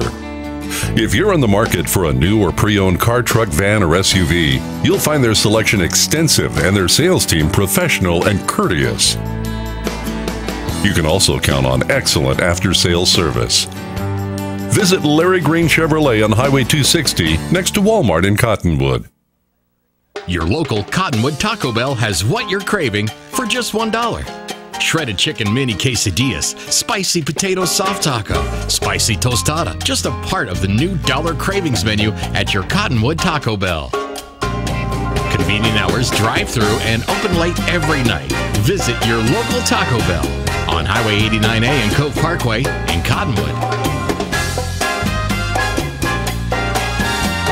Taco Bell. Live Moss.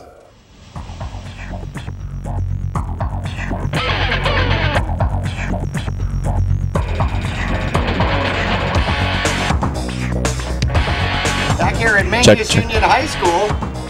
Are we supposed to do the checks before we come back? Sorry, I'm new at this TV thing. I got the radio thing. The TV is different.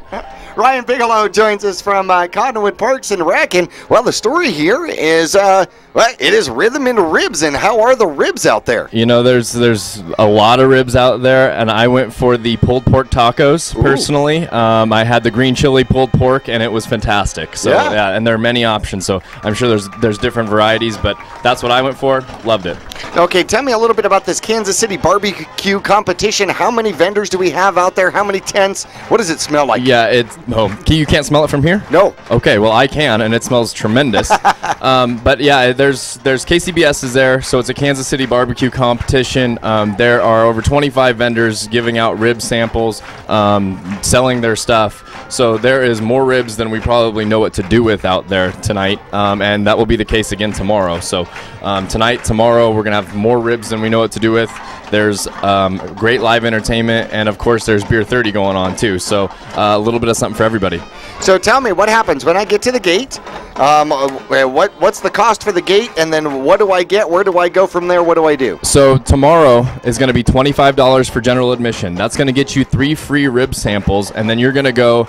Assuming that you're going to drink beer, you're going to go see the Chamber of Commerce, and they're going to give you the appropriate wristband to go ahead and do that. If you're not going to do that, then you just get to go walk around, sample, smell, vendors, everything. So that's all right there, right in front of you, all while this amazing national entertainment's going on in the background or in the forefront. Well, who do we got going tonight, which is Friday? So if you're watching a replay, this is Friday the 5th. And Saturday the 6th, and of course if you're listening to KYBC AM 1600 and 96.3 FM, all in one breath, then of course some of this is coming up tonight and tomorrow. What is our entertainment tonight? The lineup is insane. Tonight we had Austin Webb is going right now, and then the one and only Sam Hunt will be on later. He's a big deal. He just hit national radio. We hit the timing just right to get him here. We're really fortunate to have that. If you don't mind, I'm gonna have to read from the list for tomorrow because we have so many people coming through. Stolen Boulevard tomorrow, Jed Morrison tomorrow, Logan Brill tomorrow, Brianna Payne and the Boys tomorrow, Ashley Wineland, Benton Blunt, who's a really big up-and-comer. Yep. And then the headliner tomorrow is going to be, are you familiar with Sugarland? Yep. Christian Bush of Sugarland tomorrow. So Again, just an unbelievable lineup. Music all day, food all day, and of course, Beer 30 is going to be going all day. And Zach, can I have samples coming from you where? Absolutely. That was my next thing we were going to talk about, was how I was going to be able to hook you guys up. So I'll make sure that happens. Okay, what, they frisk you at the gate here? I actually, they checked my ID when I got here, and that happened to be the wrong one. So I still made it somehow after people called my name and made sure I got up here. So. Got it. I understand. Well, hey, a fantastic event, and we'll look forward to joining you tomorrow, because obviously Zach and I are working here tonight. Well, you guys are here tonight, but this is what this community is about. I mean, we have tremendous opportunities everywhere. You know, if you're not at Rhythm Ribs tonight, you're at the Mingus football game. I mean, this is what it's all about, is bringing the community together, having fun together, and enjoying, the people that we live and work with. So it's awesome. Rhythm and Ribs, just one event put on by the city of Cottonwood, Cottonwood Parks and Rec, and all sorts of other sponsors out there. And we're going to return to our Cottonwood Park and Rec halftime report here at Mingus Union High School after this.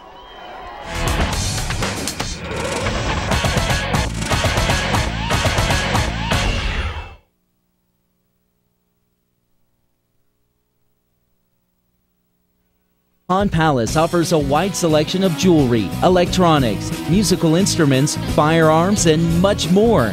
And if you need money for that unforeseen financial burden, Tanner, Natalie, or Rob can get you a loan using your valuable items and collectibles. Scrap gold, silver, jewelry, guns, and electronics are all accepted. Visit Pond Palace on Calvary Way at 89A in the Dome Building, open 6 days a week, and online at pondpalaceaz.com. Two things we can count on every year: a new set of tax rules and great weather here in northern Arizona. Jackson Hewitt Tax Service, locally owned and operated by Lewis Rice since 1997, is here for you all year long. Your neighborhood Jackson Hewitt Tax Office will help you in all of your taxing situations. Electronic filing is always free with your tax preparation at Jackson Hewitt Tax Service. Get more in return. Call 1-800-234-1040 for an office near you. This has been the Halftime Report, brought to you by the Cottonwood Recreation Center, enhancing health, fitness, sportsmanship, and relationships for all ages and abilities. Snag those snacks quick, because half number 2 is almost here. We'll meet you back on the air as exciting Mingus Marauder football will return right after this.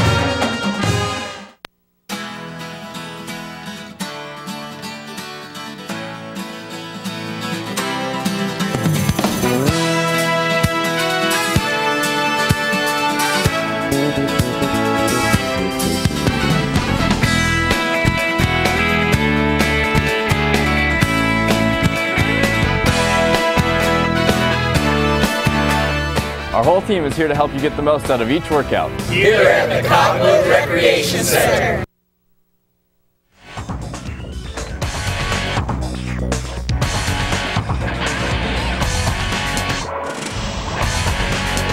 Back at Mingus Union High School.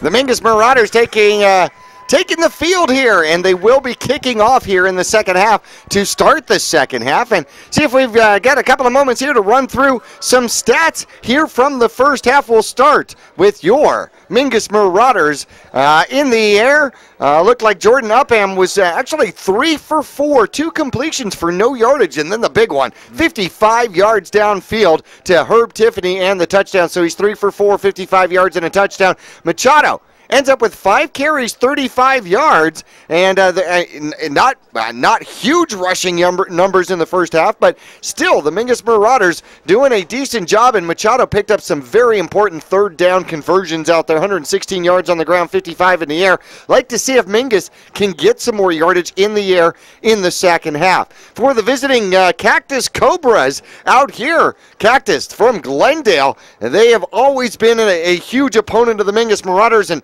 you know, I remember several years where this has been a very lopsided contest at halftime. Not this time. Guerrera is 7 for 12, 137 yards, 1 touchdown. That was his first pass of the game to a wide open, uncovered receiver on the right-hand side. On the ground, he's got 7 carries, 49 yards. And tell you what, out of all of that, if you look at it, he's got 186 yards of their 219 yards total himself.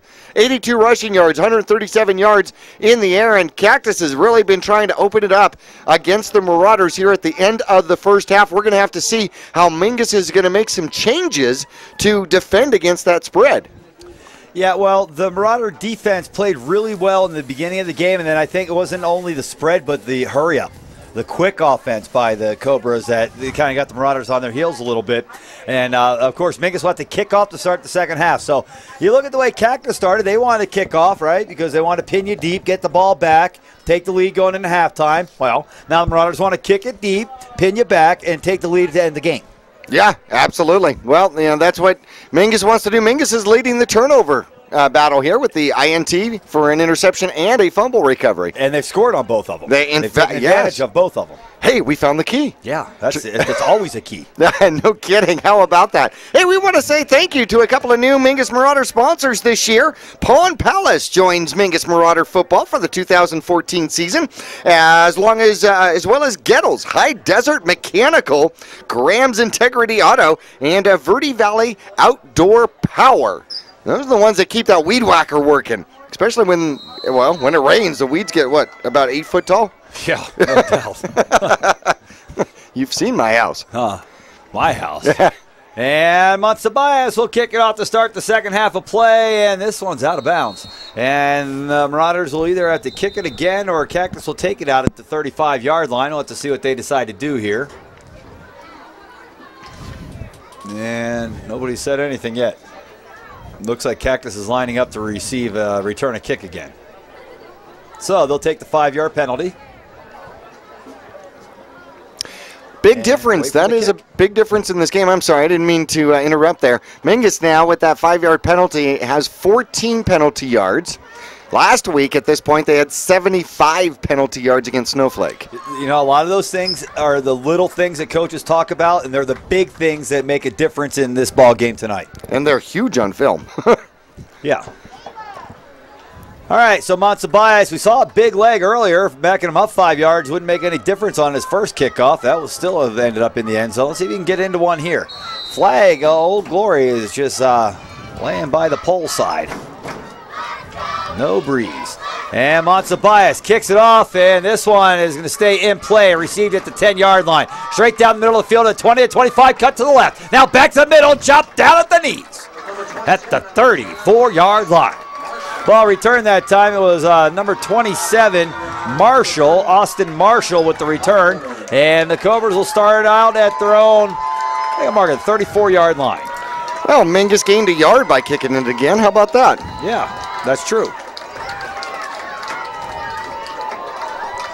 And here come the Cobras with that big offensive line. Offensive line at 305, 255, 297, 258, and 275. Here's a snap, and the quarterback's going to keep it. Fake the handoff to the running back, Jennings, and now Guerra off to the right, and bumbling, rumbling, and stumbling, and tripling over the 40, and falling at the 43.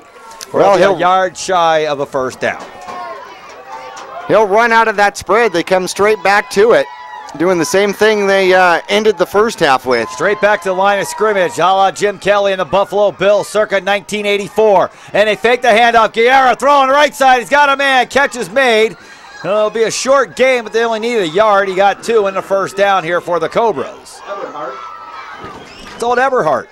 He's the one that caught the ball to start the game. A 47-yard touchdown. One play touchdown drive by the Cobras. Yep, this one won't be quite as long. No, a little shorter. Killed the average. Yeah, I did. And the touchdown percentage. Ah, but he's gotten, yeah, that's true. First down, everybody tripping in the backfield, but the ball is handed off to Jennings, who's gone to the 35. One man to beat, cuts it to the inside, and he doesn't beat him. All right, well, now flags. Don't fly from everywhere. I'll tell you what, Mingus could care less about those flags and if he gets another 15 yards for a face mask, because we'll give him 15 yards, and he can have the ball down there around the 10, 11-yard line, and he's not in the end zone, and that's what matters. 33 yards on the scamper as it is. Flags came from everywhere, Jackie. A guy on this side of the field threw a flag. I think that's his first throw tonight. I'm pretty sure. It's got to be a face mask. I didn't see what the referee called. They're marking it from the 22-yard line, so they'll take it down to about the 11. Oh, they got it spotted at the 11. They just got to move the sticks now. Cobras are at the line like, hurry up and set the sticks, dude. Trying to play football here. Look at the quarterback. He's like, come on. All right, there's the snap. And Guerra's going to hand off to Jennings this time, and Jennings hit at the 5 and pushed backwards. Gain of 6 maybe on the play.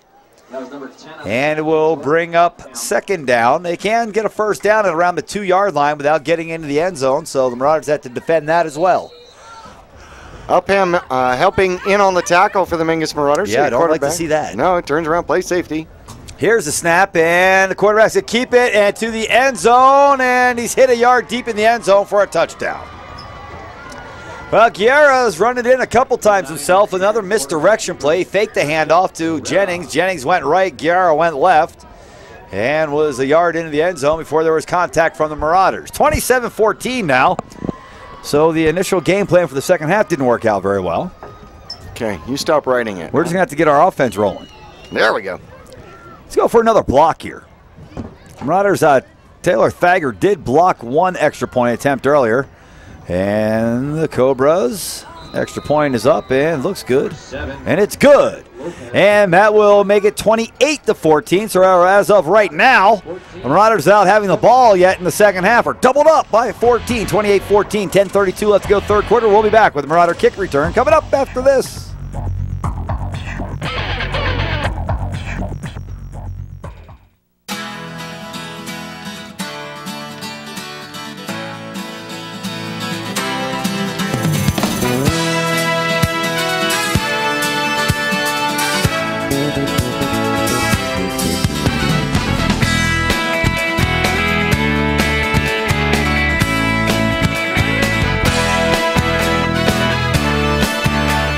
Our whole team is here to help you get the most out of each workout. Here at the Cottonwood Recreation Center.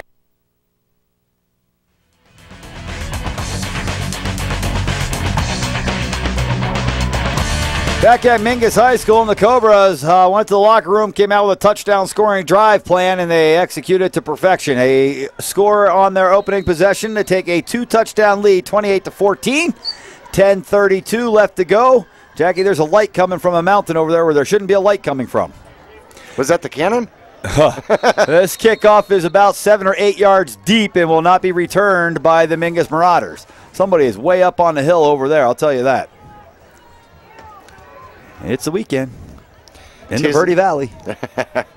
Well, Mingus is by no means or any stretch out of this. No. Mingus, however, this becomes a very important drive. Yeah. And got to figure out how they're going to stop that spread option. Precisely. Of this Cactus Cobras. I ran out of things to say. 28-14 is the score, and the Marauders are going to have the ball for the first time here in the second half. Tried to think, nothing happened. Yeah. Well, that happens a lot. Here's the snap, and Upham's going to run option, going left-hand side. Need a block from the receiver again. Now, it's something I talked to Coach Young about today.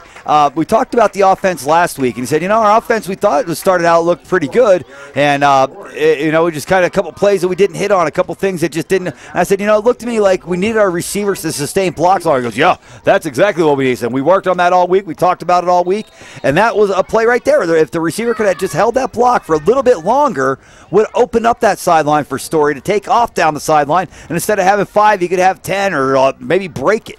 Right, absolutely. Little things, JB. Well, you got 11 players. They all have to do their job. Upham, rolls out. Now he's in trouble, and he's just going to throw it away. This is going to be intentional grounding. There it is. There's the flag. And that's a long one. It's way back around the 12-yard line. So that's going to be a loss of 10, 11, 12, 13 yards on the intentional grounding by the Marauders. Now,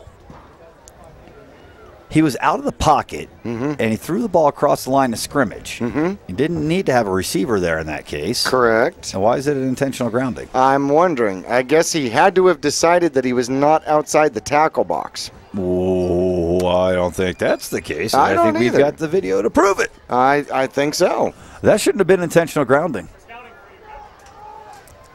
I mean, they're not going to listen to us for whatever reason. Not smart. But it's going to be intentional grounding on Ming. And now where are they moving it to? What's he doing moving it back there? Now they moved it back to the 7. So they added a 10-yard penalty onto the spot of the foul penalty, and they went half the distance to the goal. Wow. So now it's 3rd down and 22 for the Marauders because it's a loss of down. Here's a snap, and they'll hand off going left. Clark has a little bit of a hole for a second or two, and then he's tackled at the 14.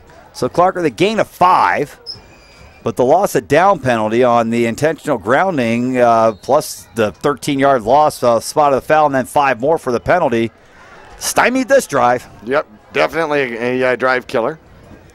Keep it away from the return man here. Yeah, I think that's the biggest thing here for – oh boy. The biggest thing's getting it off. Now it hit a Marauder. It hit a Marauder. And they're not going to say it's down there. Pick it up. Go. Yeah, they hit a Marauder. It's down where he picked it up. And the referee, the linesman on this side, I believe is Dan Wilson.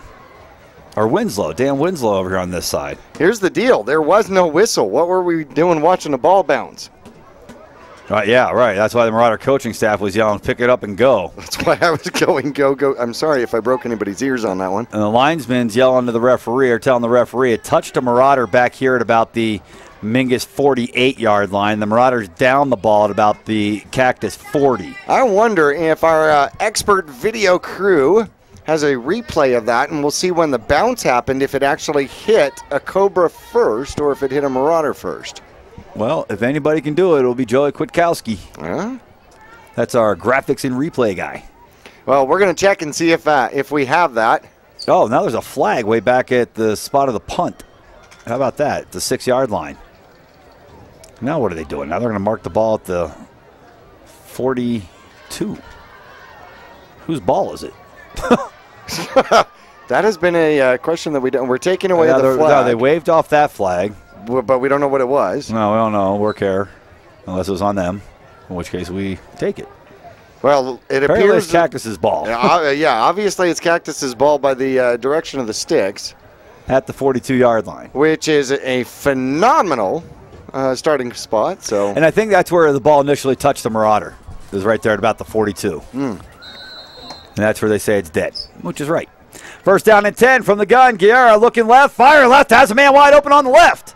And the catch is made, and a flag comes flying in late and way behind the play, way after and behind the play. The catch was made that time by number 1, William Uriah. And Uriah had a 1st down, but we're going to have a penalty flag against the Cactus Cobras. And what do you call it? Illegal motion? Nope, illegal man downfield. Oh, illegal man downfield. Yeah. Can't pull those guards on a passing play. Oh, all right. Cobras have not had very many penalties in the game, Jackie. And as a matter of fact, bet you could tell us just how many. I can indeed. You wouldn't bet on it, though. No, although that one. That is 4 penalties now for 30 yards. Oh, then they just had a receiver move over on the right. Didn't call that. Here's a snap, and they faked the handoff. Guerra now is going to run, fake the pass. Now he runs it. Oh, what a hit by the Marauder. He's down at the original line of scrimmage, a gain of 5, and 2nd down and 10. Well, good play by the Marauder defensive player that time. Big dude running at me. I'm going to hit him in the knees. Well, that's exactly what you do. You can't tackle him high. No. You lose teeth like that. And brain cells. Yeah. 2nd down and 10. Guerra going deep down the left end. It's incomplete. A diving attempt that time by number 80, Xavier Villarreal. And Villarreal could not come up with a play. Defense that time, I believe it was it? Yeah, it was Tiffany over there. Well, he had his hand out, and I'm sure there were some that were looking for a call on it, but he had his hand out, but he was not grabbing the receiver. It was just locating where he was. 3rd and 10. They match up in the slot again. Fake the handoff. Quarterback Guerra looking to throw down the left-hand side. He's got to be wide open in the middle of the field. Touchdown, Cobra. William Uriah takes in the 42-yard touchdown toss from Preston Giara, and the Cobras have extended the lead 34-14 with 8:46 left to go here in the third quarter of play. Cobras 2 touchdowns here in the opening 3 minutes and 15 seconds of the second half. Mingus just unable to stay with that pattern, and just along the seam, it was the same route they tried last time, different receiver. And right along that seam, and this time he broke behind him. Eric Lopez will attempt the point after touchdown. It's fumbled, and Lopez picks it up and gets tackled immediately. Well, the ball was kind of rolled on the ground to the holder that time, who just happens to be William Uriah, the guy that caught the touchdown, and it rolled right by him that time. Of course, he doesn't catch it, and the kicker saw it roll by, and he went to try to pick it up. The Marauders tackled him, and the extra point is no good. The Marauders down by 20. 34-14 with 8:46 left in the third quarter. Plenty of time. Marauders get the ball when we come back.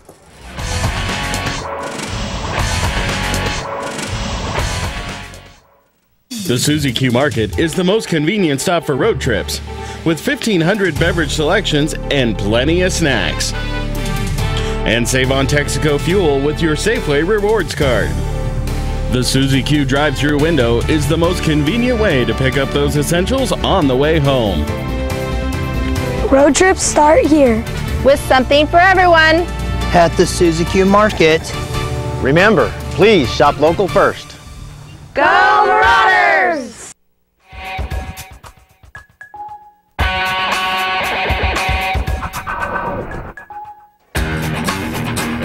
Back at Mingus High School, Cobras have had the ball twice in the second half. They got 2 touchdowns, only 13 points, but 2 touchdowns.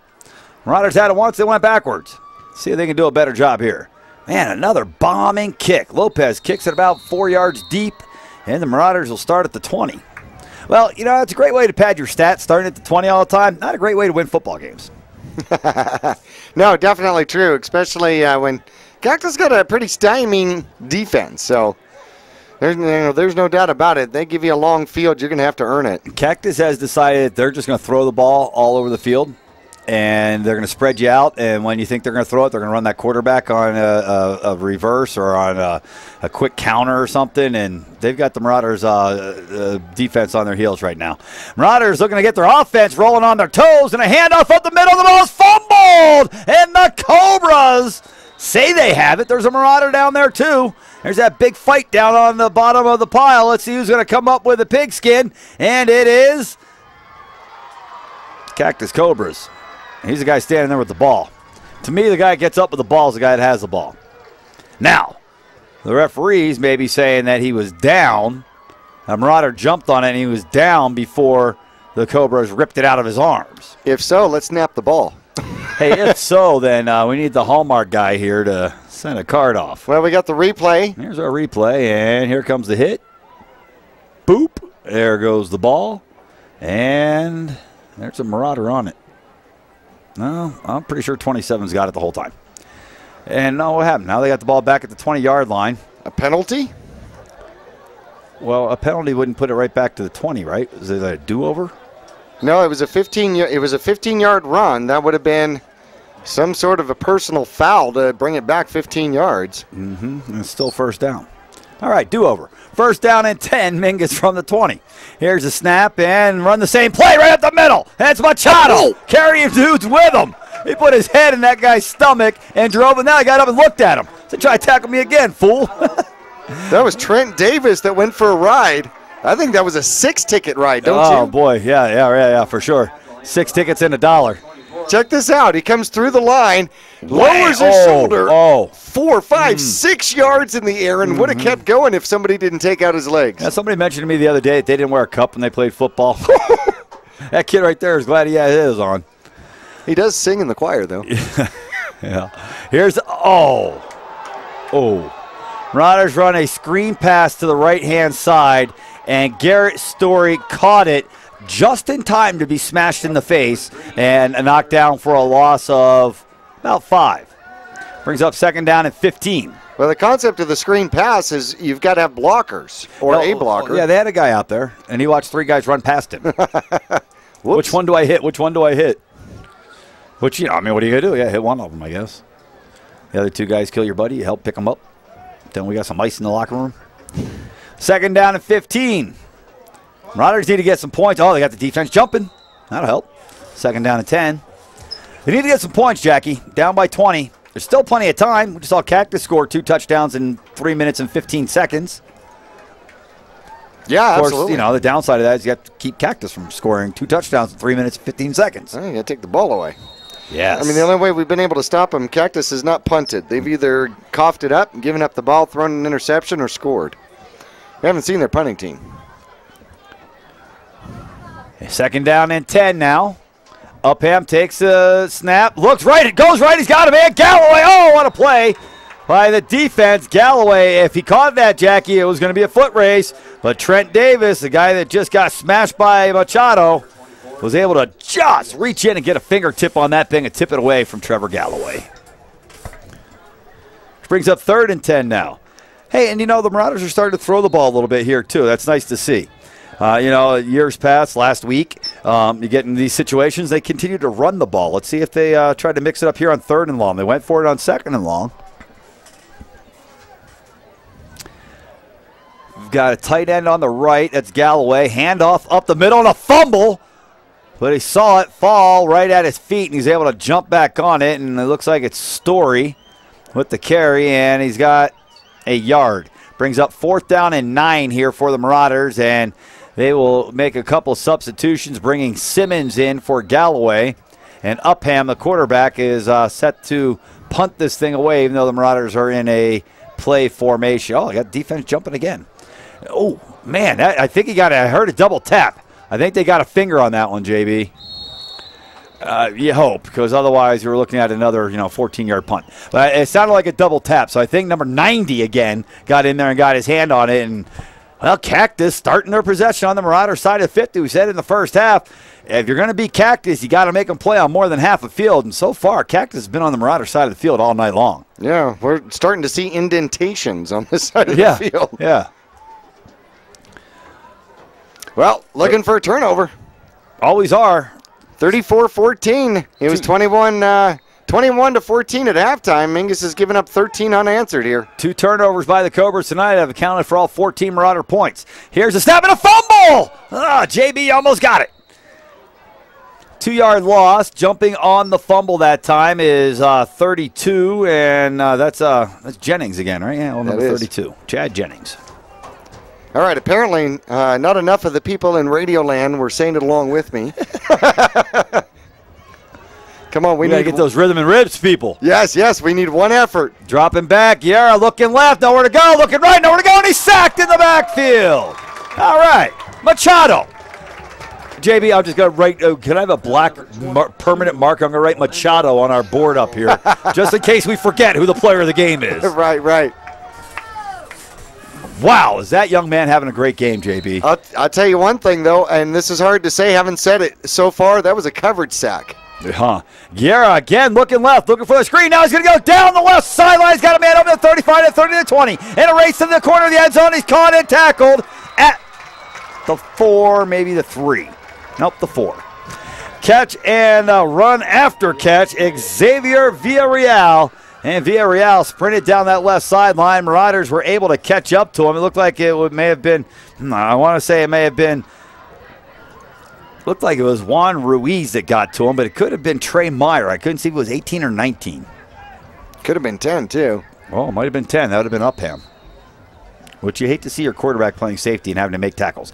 Here comes Jennings on the run, going left. Jennings hit it to 2. Jennings still pushing forward. He's in the end zone. Wow, what power. Being stood up by 2 Marauders, and then he had some help from some of those 300-pound linemen come flying in there. But Jennings kept the legs churning and was able to fight his way across the goal line and into the promised land of the end zone. Bummer. 40-14 is our score with 5:26 left to go here in the third quarter. A lot of football to play, and we hope this thing's not getting away. It's already pretty far away. Looking for a 27-point lead here with the extra point will be Eric Lopez. Here's the snap. Kick is up. The kick is good, and the Cobras lead 41-14. with 5:26 left to go, third quarter. Marauders are going to be bringing their kick return team out. And Jackie, we got an injured Marauder down here on the sideline. Somebody that was playing tonight. We'll have to see if we can figure out who that was. We'll be back with a Mingus kick return coming up right after this.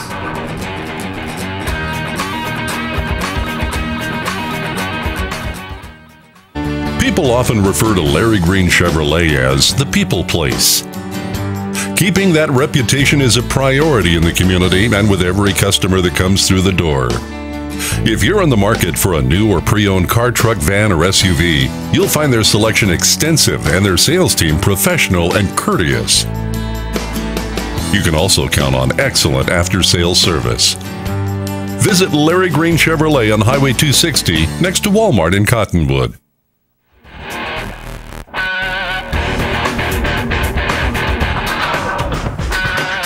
Back at Mingus High School, the mighty Marauders trailing 41-14 on their home turf. 5:26 left to go, third quarter action. Lopez ready to boot it away. Eventually this kid's got to get tired, right? There's another one halfway through the end zone. Wow. Hey, fans, the NFL is underway once again.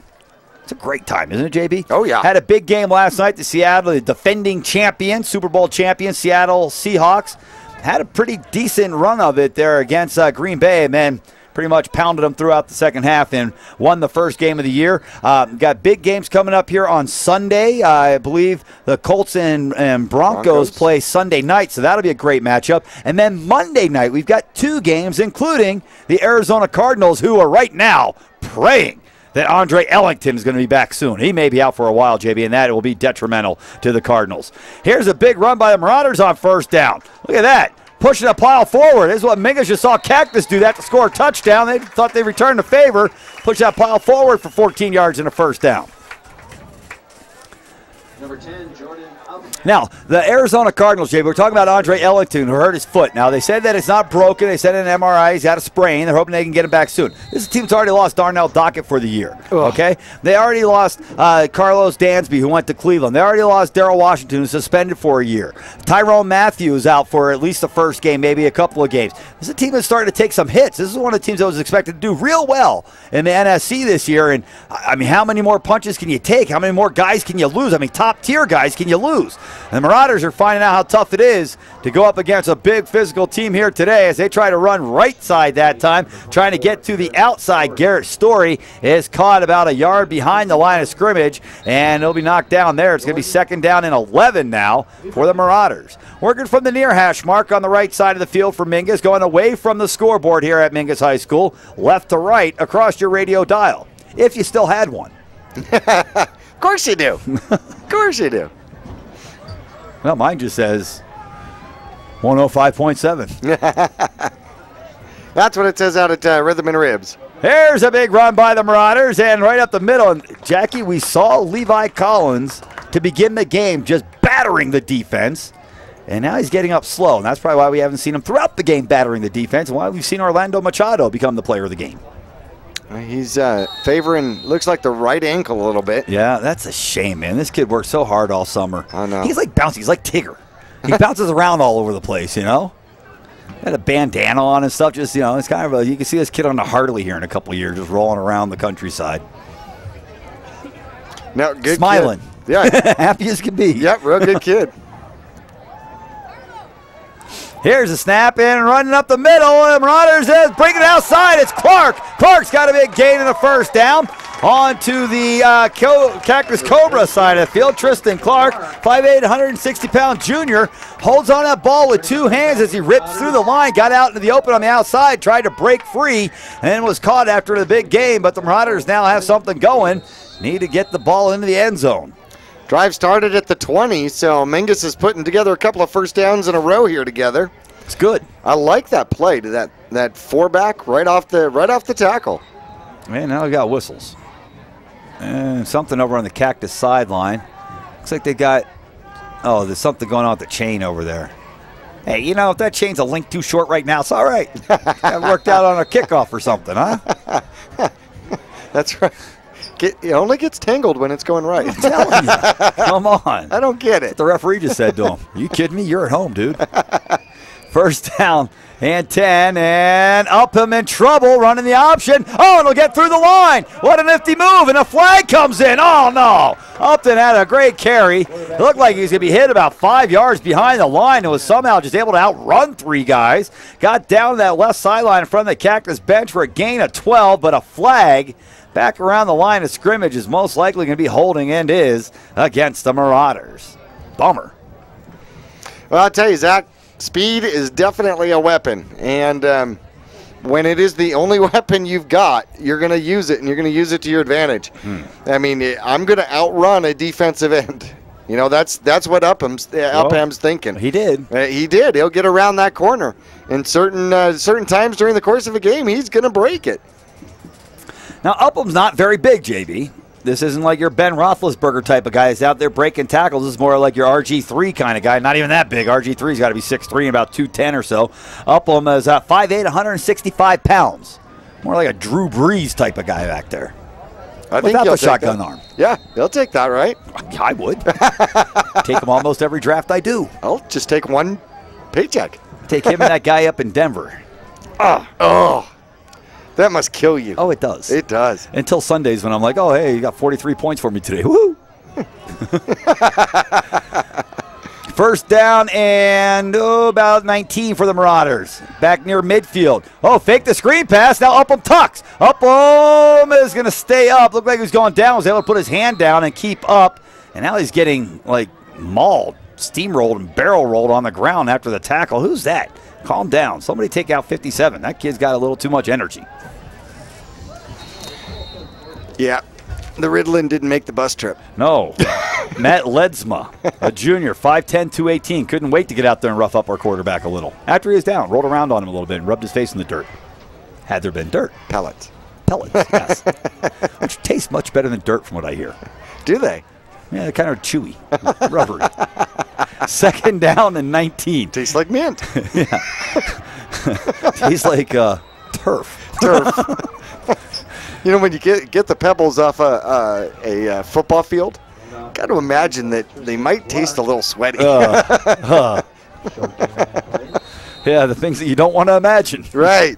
That's one of them. Right. We don't. Yeah. Eating sweaty turf pellets. We don't have to run to Taco Bell for the salt packets. No, we don't. Whoops. Third down and 19. Got him spread wide. Can help him get the blocking to throw it downfield to somebody.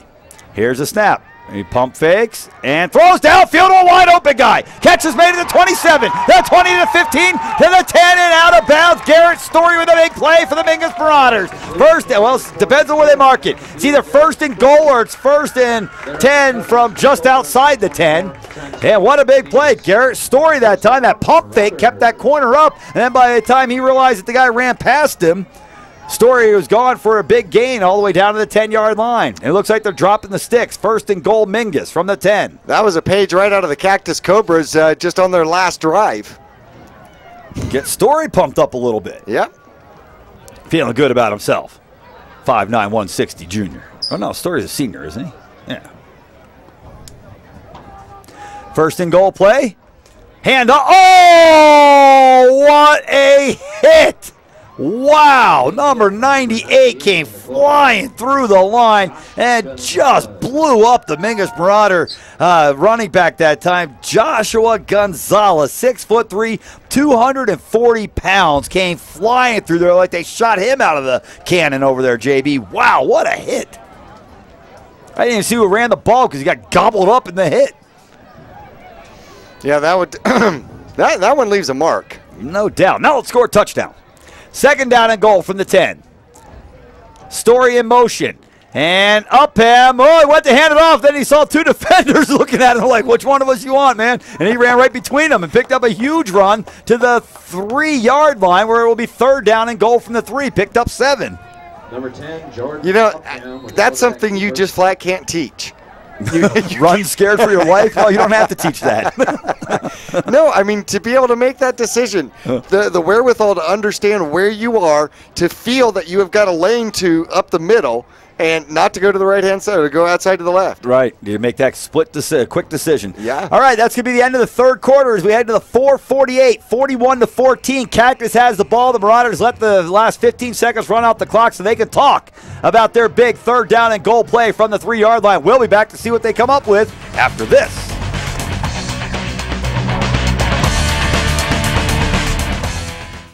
Digitel, a Verizon premium wireless retailer. Come in today for the latest from America's largest and most reliable wireless network, including nationwide unlimited talk from Motorola, LG, Samsung, Apple, and HTC. Find Digitel, your local Verizon premium wireless retailer, in the Flagstaff Mall, in Cottonwood at 960 South Main Street, in Payson at 401 North Beeline Highway, in Prescott Valley at the Glassford Hill Marketplace, and in Prescott with locations in the Prescott Gateway Mall and the shops at Prescott Gateway.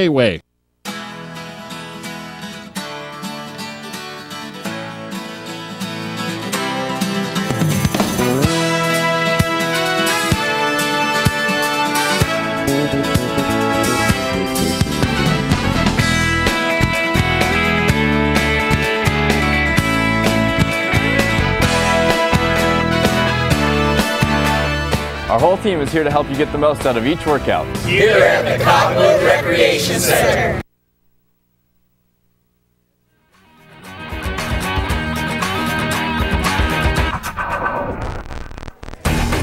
Back at Mingus High School as we start the 4:48. Marauders down 41-14. We're going to change that here in just a second. It's third down and goal. Mingus at the 3-yard line. Coach Young said, run this. If you don't get in, hurry up, get back to the line and run this.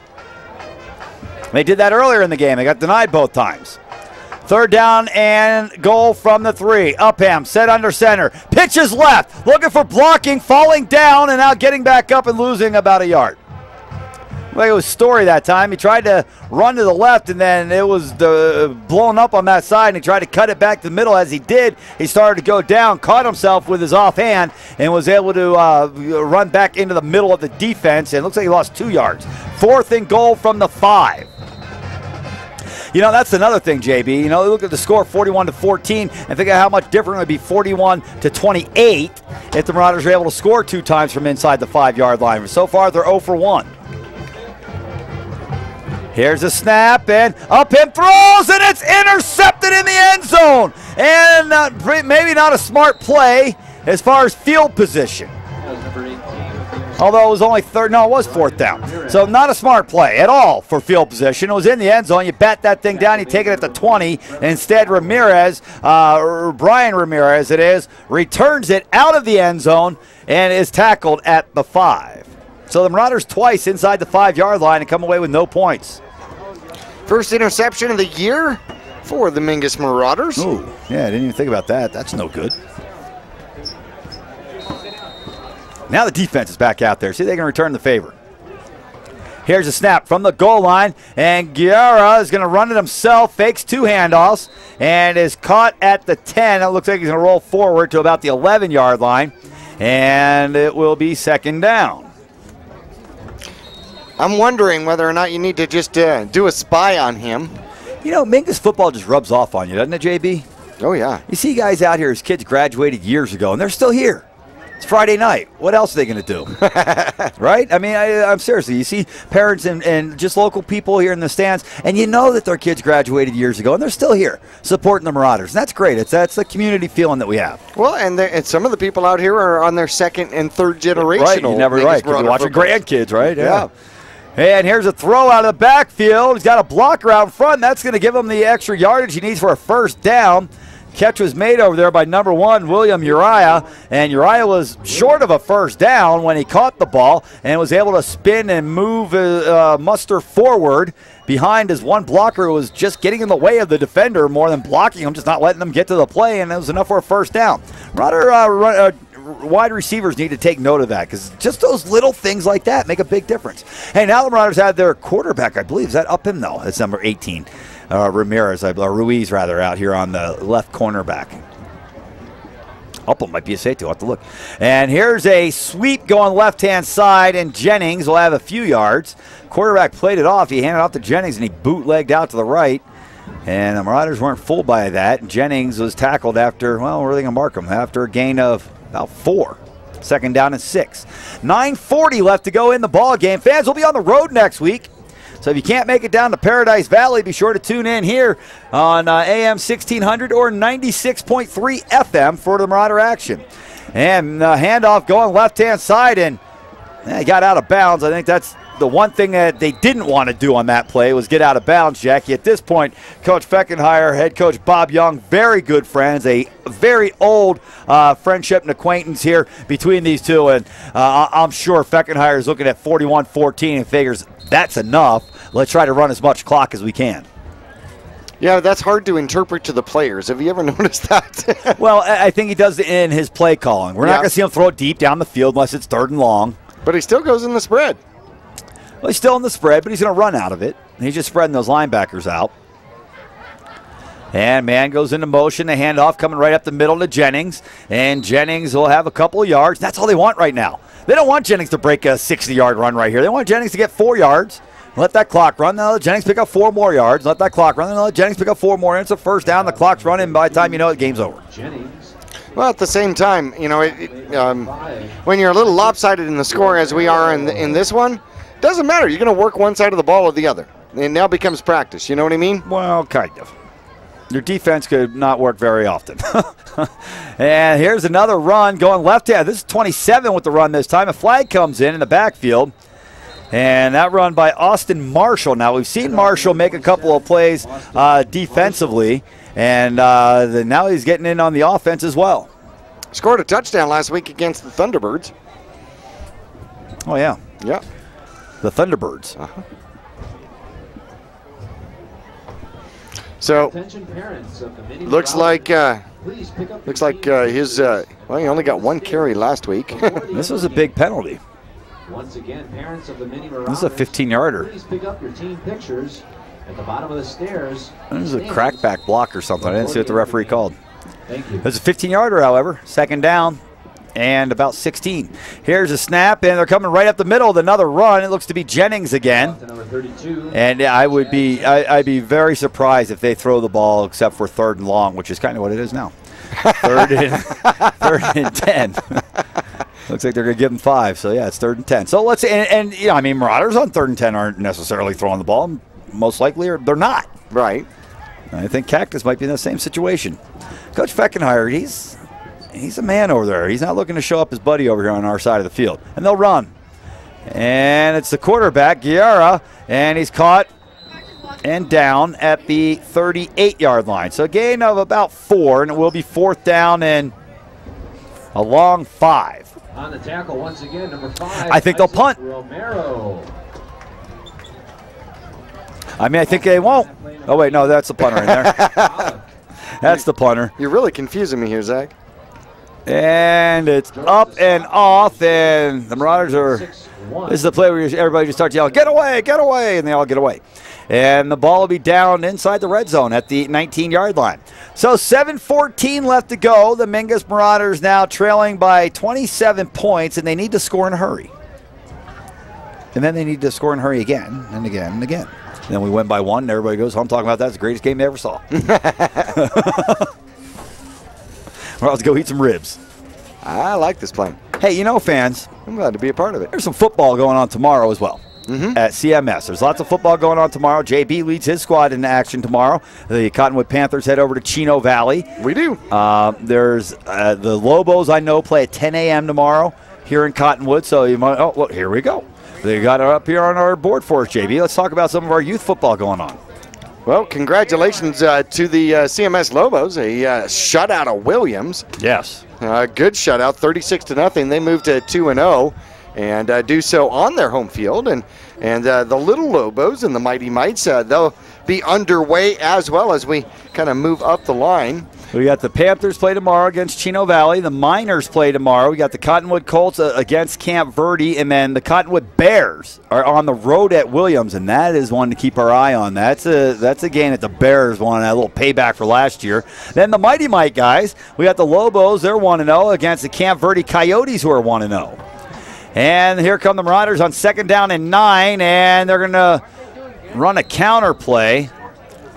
And the jump up over all the guys on the ground gains about a yard and brings up 3rd down and 8 for the Marauders. Then one more game for the Mighty Mites there tomorrow. It has the Cottonwood Marauders playing as well. We'd like to talk about them as well, JB. Off to a little bit of a tough start, but they're getting better. And that's all we can ask.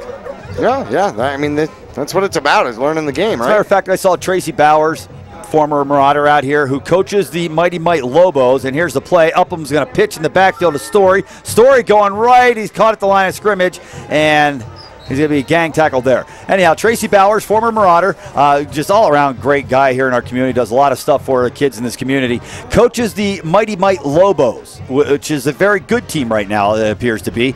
And yesterday, I was down at the CMS game, and then after our game, I went down to watch some of the younger guys practice, and Coach Bowers is over coaching the Marauders team. He's over there lending his knowledge to his opponents. And why? Because that's the kind of guy he is. It's not about just us winning. It's about making these kids better so as they get older, they can be better football players. Hey, Tracy, we appreciate that, man. That's a great gesture. Yeah, all these kids are going to play together when they get to this level, are they not? Absolutely. Here's a punt by Upham, and that one sends the return man racing back for it. He'll pick it up. Now he's going to race the other way. To the midfield, to the 40, to the 30. 1 minute beat, and he's going off to the races down the right-hand side of the 3, 2, 1. Touchdown. Flag on the play. And Orlando Machado's letting us know, hey, don't go anywhere. That guy hit me in the back, and there's a flag. Machado's the only one that didn't chase it down to the end zone. Yeah, he's on that flag. Hey, I'll save my energy.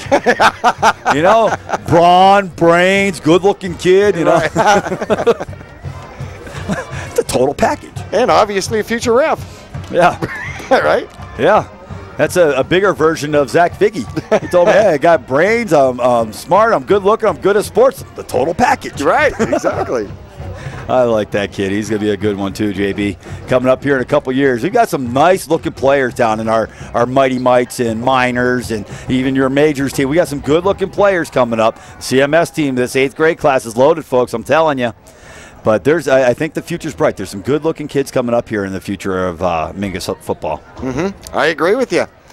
You know, gotta keep these kids interested and keep them in the programs. You know. Yeah, and you know, and the game itself is getting safer, and that I think is going to help the numbers in football. The game is getting safer on its own. The equipment's getting better. The tackling techniques are changing and getting better, and that's going to make this game safer. And I think we'll have more kids looking to play. And change at quarterback, and not much of a change in the offense. Chandler Jennings, not Chad Jennings, Chandler Jennings this time, gets the carry. It must be brothers. And this is the sophomore. Chandler Jennings has taken over quarterback in play number 1. Keep it. Coach, I know the first play of the playbook. 2nd down and 1, and this time they'll keep it again. Oh, smashed at the line, and that little fellow ran into a big man in front of him that time and got hammered. I believe it's Galloway that got him that time. Yep. And it is Trevor Galloway that got out there and hit him at the line of scrimmage for no gain, and it brings up 3rd down and 1. So little Jennings, 5'9", 170, had a nice run on 1st down. 2nd down. Brick wall. Yeah, big 40 came after you. I'll tell you what, better bring Twinkies tomorrow. I'm tired of ding-dongs. 3rd and 1 from the gun. Handoff going up the middle. He got the 1st down this time. And that Cactus Cobra line, JB, this is what I like about the Cactus Cobra line. They're physical. They're big.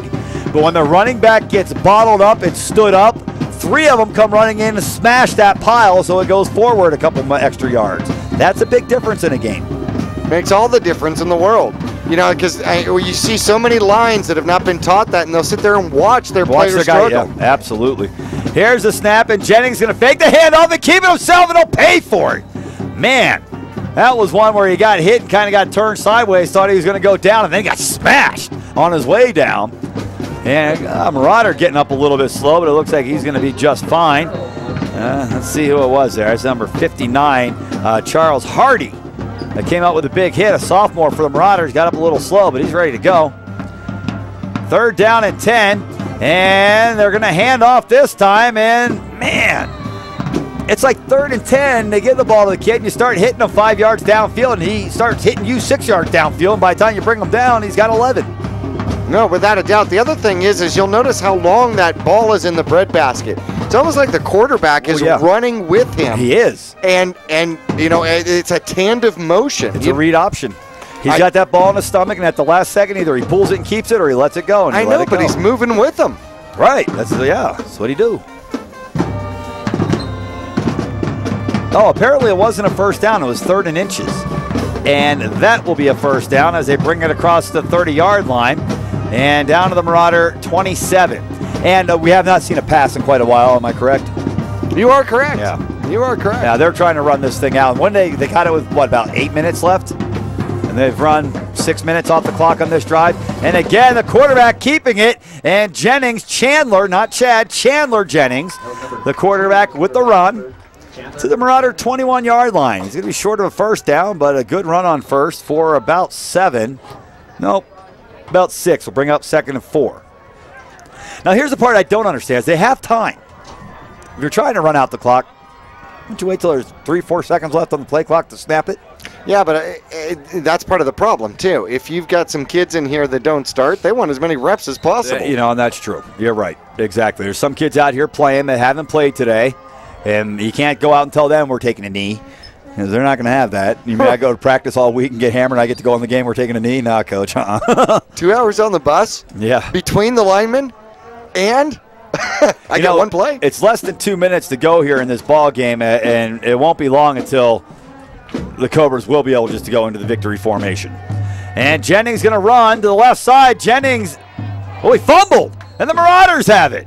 Well, big hit by Mingus that time. It was Isaac Romero. Jennings ran by him, and Romero just kind of chest bumped him to the ground.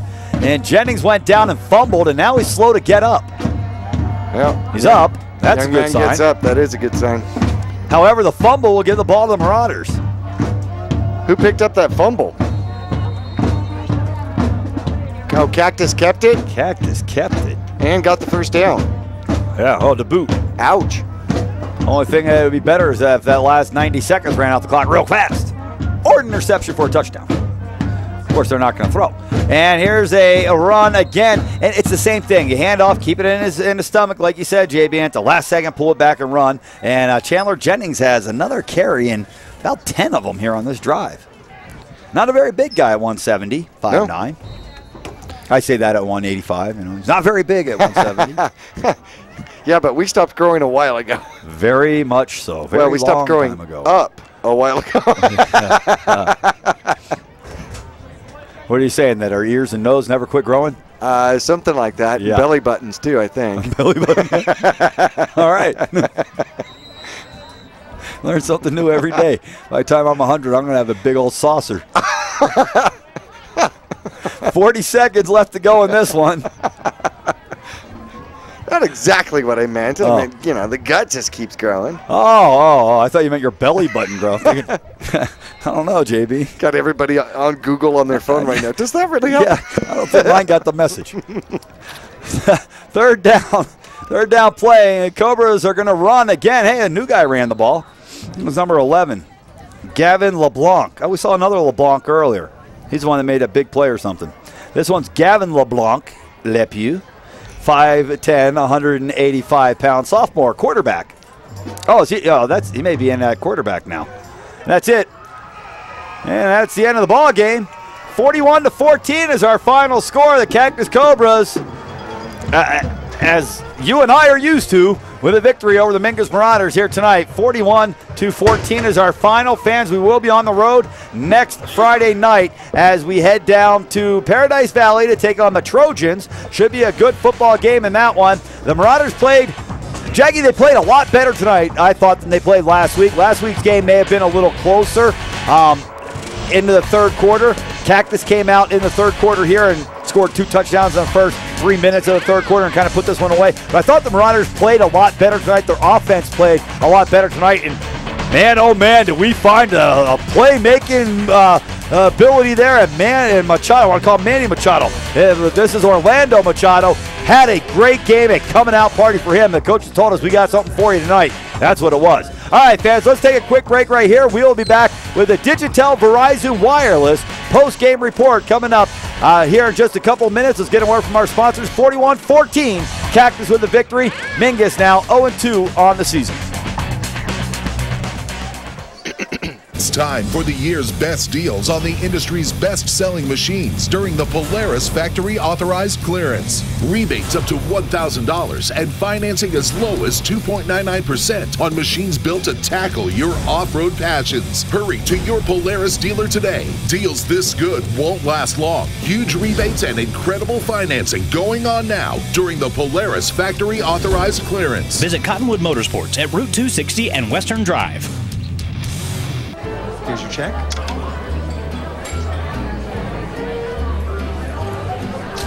Oh, you got it.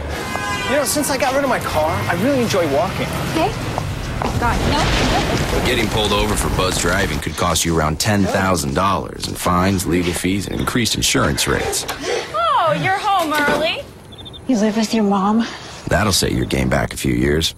Buzzed, busted, and broke. Because buzz driving is drunk driving. Digitel, a Verizon premium wireless retailer. Come in today for the latest from America's largest and most reliable wireless network, including nationwide unlimited talk from Motorola, LG, Samsung, Apple, and HTC. Find Digitel, your local Verizon premium wireless retailer, in the Flagstaff Mall, in Cottonwood at 960 South Main Street, in Payson at 401 North Beeline Highway, in Prescott Valley at the Glassford Hill Marketplace, and in Prescott with locations in the Prescott Gateway Mall and the shops at Prescott Gateway. The Suzy Q Market is the most convenient stop for road trips, with 1,500 beverage selections and plenty of snacks. And save on Texaco fuel with your Safeway Rewards card. The Suzy Q drive-thru window is the most convenient way to pick up those essentials on the way home. Road trips start here. With something for everyone. At the Suzy Q Market.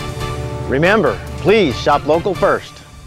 Go Marauders! Taylor Waste has been voted the #1 residential garbage service 11 years in a row in Cottonwood and 7 years in a row in Sedona. Why? Because Taylor Waste always offers dependable and efficient garbage service and clean, eco-friendly curbside recycling and positive customer service. Taylor Waste offers a separate recycling container, and our recycling program is clean rather than commingled with garbage.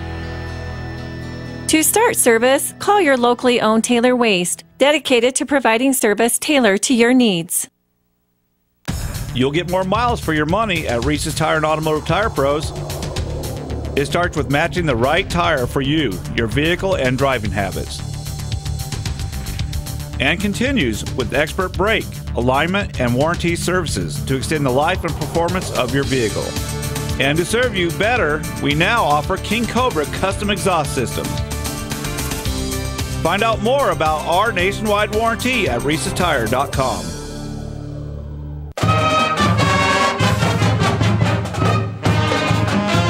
It's time now for the Digitel post-game report.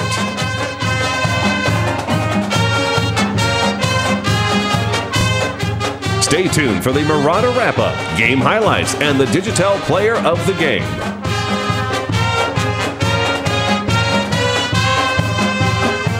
The Digitel post-game report starts now. From the press box, here's Zach Calandra. Back at Mingus High School, final score tonight, 41-14. The Cactus Cobras over the Mingus Marauders. Mingus falls to 0-2 on the season here in their home opener. But Jackie, I thought they played a lot better tonight. The offense was efficient. They were able to move the ball. Much better showing by the offensive unit tonight against what I think may be a better Cactus football team than we saw last week in Snowflake. So the adjustments from week 1 to week 2 were good. We're happy about that. The Marauders are heading in the right direction. We knew coming into this one, for Mingus to beat Cactus, we're all heading to the Rhythm and Ribs Festival to go find Ryan in the beer tent or something. Because I mean, this is a tough team to beat, and this Cactus team every year comes up here or down there, or every year they're one of the best teams. Last year they were 6-5, and that was a huge down year for them, even though they made the playoffs. This was a game that Mingus was really going to have to play their absolute best game to win. Now, they came out and they played a lot better than last week. So I feel like going into next week against Paradise Valley, the week after that with North, if Mingus continues to make the steps and continues to get better each week as they did from week 1 to week 2, then this is a salvageable season even after an 0-2 start. Well, Mingus ended up starting 0-3 last year, and then 1-3, and then 1-4, and remember, they pulled it out and won their last 4 games in a row in the season in fine fashion, able to close out the season fantastic, and by the time they got to that Prescott game, they were finally gelling as a Mingus Marauders squad. And a catch in the end zone away at Bradshaw Mountain from who I thought was their best player last year, from winning the section, going to the playoffs. I mean, you don't want to say, oh, the whole thing blew on that, but I mean, that's really what it was. I mean, you make one catch in the end zone at the end of the game by who I think was their best player last year, and the Marauders were in the playoffs. So, I mean, you're right. Last year, after an 0-3 start, was still a remarkable turnaround. They can do the same thing this year. Absolutely. So far out of it, and you know, it doesn't matter necessarily how you start, it's how you end. How you end the season. For sure. Well, you know, without a doubt. I mean, teams get hot at the end and do playoff pushes that nobody imagined they would even have any kind of a run at the end. But nonetheless, here tonight, something that I'm going to throw out there is Paradise Valley, a huge passing team. I'm almost glad we saw some of this spread offense here from the Cactus Cobras so that we could get some of the reps and some practice out there. We saw it. We're going to see an awful lot of it next week at Paradise Valley. They throw the ball an awful lot. And I was checking some of their stats with their first game. Yeah, you know what? They're running the same thing, same kind of pattern, where they're going to have 250, 300 passing yards, 100 rushing yards. So it's going to be the same kind of thing we saw here from Cactus. So I think this is a great precursor. Oh, Cactus will obviously be bigger. So that, you know, next week it might be a lot of the same thing, but it won't be as big of a competition as it was here tonight. The thing I wonder about Paradise Valley is I remember them having a really good running back. I can't remember if it was last year or the year before. But they had that one kid that was a really good back, and hopefully it was the year before, and he's gone now because the Marauders really haven't seen that big 220-pound running up and smashing you kind of running back. We've seen these guys getting out to the outside and quarterback keeping it type of stuff. So that might be another dimension that the Marauders have to deal with next week. Well, you know, true. However, you know, from the quarterback position, I mean, didn't we indeed just happen to see it? I mean, Preston Guerrero out here, 6'2", 200 pounds. He was their primary rusher here today. Right. So I think they did see the big back. Well, from the quarterback position. Right, We're looking for that running back guy. Right. Well, the Marshawn Lynch kind of, you know, the big guy running through the line. I think he graduated because I think it was 2 years ago when we were down there that this was the last time we saw him. Well, that would be helpful. Yes. That would certainly be helpful. Yeah, take the tools away. You know, Mingus started behind at one particular point, actually had a lead in this game, which is absolutely wonderful. Loved it. Takeaways. First quarter, yeah, it was all takeaway. First quarter, 8:53 left to go. Cactus would get on the board first, their first touch offensively. A 47-yard pass to the outside to Eberhardt. Eberhardt wide open, just absolutely uncovered. Mental mistake there. Almost stepped out of bounds, didn't. And Cactus goes up on the Mingus Marauders first. Eric Lopez gets the extra point. It was 7-0. Mingus, however, would come back. 5:53 left to go in the first quarter. And Upham drops back and finds Tiffany over the middle, 55 yards downfield. And Tiffany, what a phenomenal. I mean, this is an ESPN highlight downfield. Here we go. He drops back, lofts it in the air. It's underthrown just a little bit, and da-na-na, and there's Tiffany. Tips it to himself right at about the 18-yard line. Almost celebrates early. A quick celebration. Gets into the end zone. The extra point by Montebias was good. It was 7-7 in the first quarter. It was like, wow. And Montebias has a leg. He does indeed. Coach John Balo told me this kid can kick, and we saw him kick a couple of them into the end zone tonight. That's a nice sign. Second quarter, 10:25 left to go, and Mingus would take their first lead. And it would be Machado with the 23-yard interception return for a touchdown. And he just picks it off the screen. Whoops, I'm sorry. That was 13-yard interception return. That's why we film these things. And Machado gets not only his first INT as a Marauder football player, but also picks up his first points as a Mingus Marauder football player. He played great tonight. He did. Montebias gets the extra point. It was 14-7. And you and I are looking at each other here in the second quarter going, all right. Hey, you know, this is fantastic. This is the first time we've had a lead on Cactus in a very, very long time. So, this was wonderful to have. Cactus would come back. Second quarter, 7:46 left to go. A 4-yard plunge by Chad Jennings, his first of 2 touchdowns on the game. And this one just 4 yards, pretty much up the gut. And Mingus would go down. Would still maintain the lead at this point because Thagard would go on and block the extra point attempt. Then with 1:01 left to go in the first half, a 2-yard quarterback option Guerrera. Man, he was just absolutely unstoppable the way he had the time to make the decision, held it in there, and then decided to run on his own. And that was set up by a 24-yard pass reception, and he'll find the end zone. It was 21-14 at halftime. Okay, well, Mingus has got to kick off first, and it only takes the Cobras about a minute and a half, 90 seconds later, and they find pay dirt once again. A 5-yard quarterback option. You're going to get tired of me saying this. Guerrera gets the touchdown, finds himself, and brings it in. Tiffany gives him a good shot, but a little too late. Yeah, may as well give it to him. Oh, absolutely. He was at the goal line when I started, right?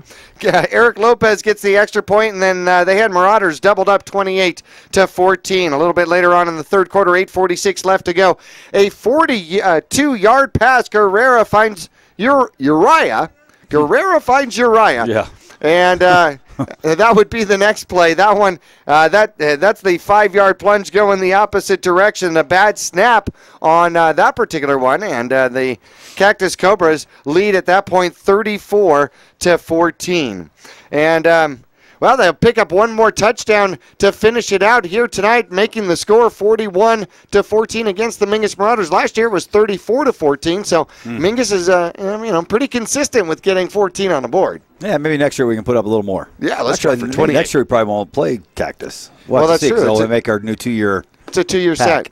However, I think Cactus does enjoy coming back up here. I would imagine Cactus wants to play us. Yeah. Yeah. Well, not only that, but when you got the friendship between these coaches, right? I think that goes a long way when you're setting your squads up. And that's what we talked about at the end of the game when they could have run down, scored another touchdown. Coach Feckenheyer and Coach Young, longtime friends.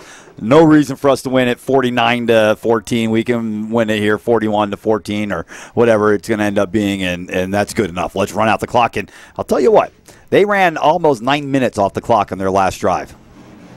And did so well. I mean, when you can move the ball, you can do that. Takes 2-3 downs to get a first down. And let all that time run. Yeah, absolutely. Let it go again. But that was just the sportsmanship. Yeah, he could have thrown the ball. He could have run plays to get into the end zone. He didn't want to. He wanted 4 yards, time run off the clock, and let's get out of here. Absolutely. I appreciate that. Yeah, if it was off the field, it'd be called customer service. Yes, customer service is what you're going to find from Digitel. No doubt. Multiple locations throughout northern Arizona, and we're in the Digitel post-game report. We have got the Digitel player of the game. If you were listening earlier, forget what you said, and we'll get you onto it. Yeah, if you don't know, you weren't listening earlier. All right, fans, so I guess that's where we're at. We're going to make our Digital player of the game. We'll be back to do that after we decide who it's going to be. It's going to write down some names and pull them out of the hat or something. We'll be back here in just a minute.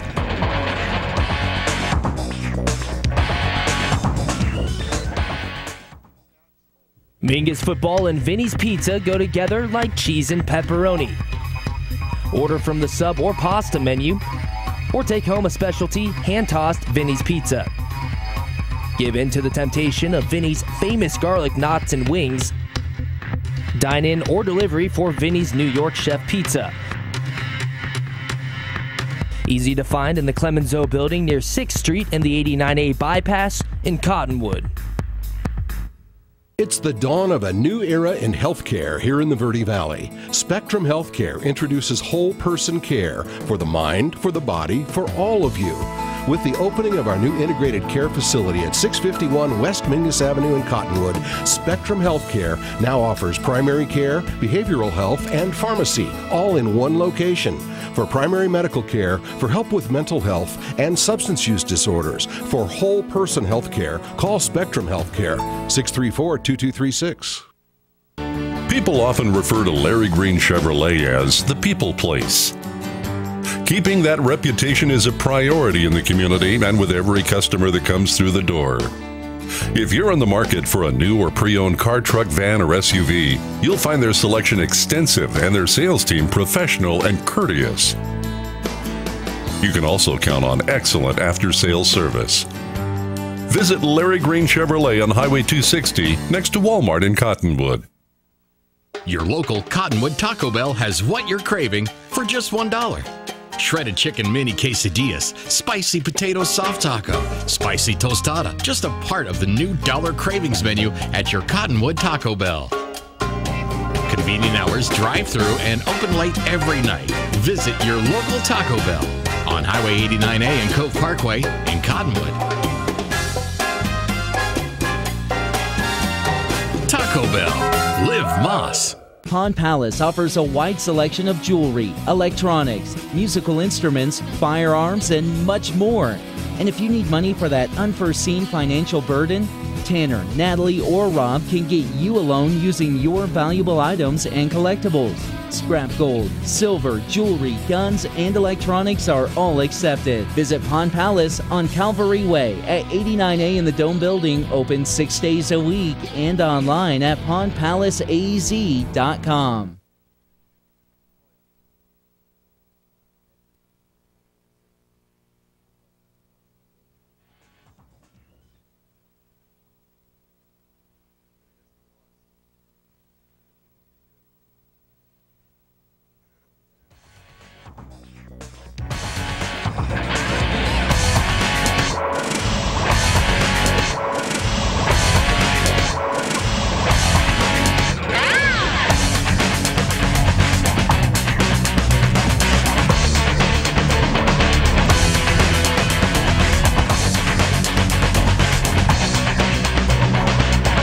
Back at Mingus High School, 41-14, the Cactus Cobras escape the cave with a victory here tonight. The Marauders on the road next week at Paradise Valley. But before we get to that, let's get to tonight's game. The Mingus Marauders individually, some decent things here tonight from the offense. Some things that played a little bit better than last week at Snowflake. Certainly so. Let's go ahead and actually glance at the Cobras here first. Good. Hey, they're our guests, so, let's be nice. Guerrero played a fantastic game. 11 for 17, 242 yards, 1 touchdown, 1 interception, and, when they stopped running out of power I kind of a situation and went to a spread, Mingus had some issues trying to change over to it, spread things out, and Guerrero just had his way with it.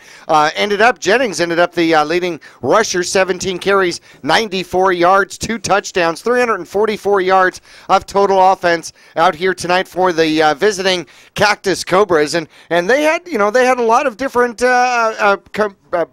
participants. Uriah had 3 receptions out there tonight. Big ones, the opening game or opening drive, opening play reception going for a touchdown. So, Cactus did an awful lot of things correct and right out here. And Mingus, they'll be able to look at these films. We can already see where they looked at the Snowflake films and improved. They're going to be able to look at these films, and this is what I like about this coaching staff. It really is. They're going to be able to look at these films and improve. Well, here's what we're going to be able to hopefully improve on next week when we go see Paradise Valley, the home of the Trojans.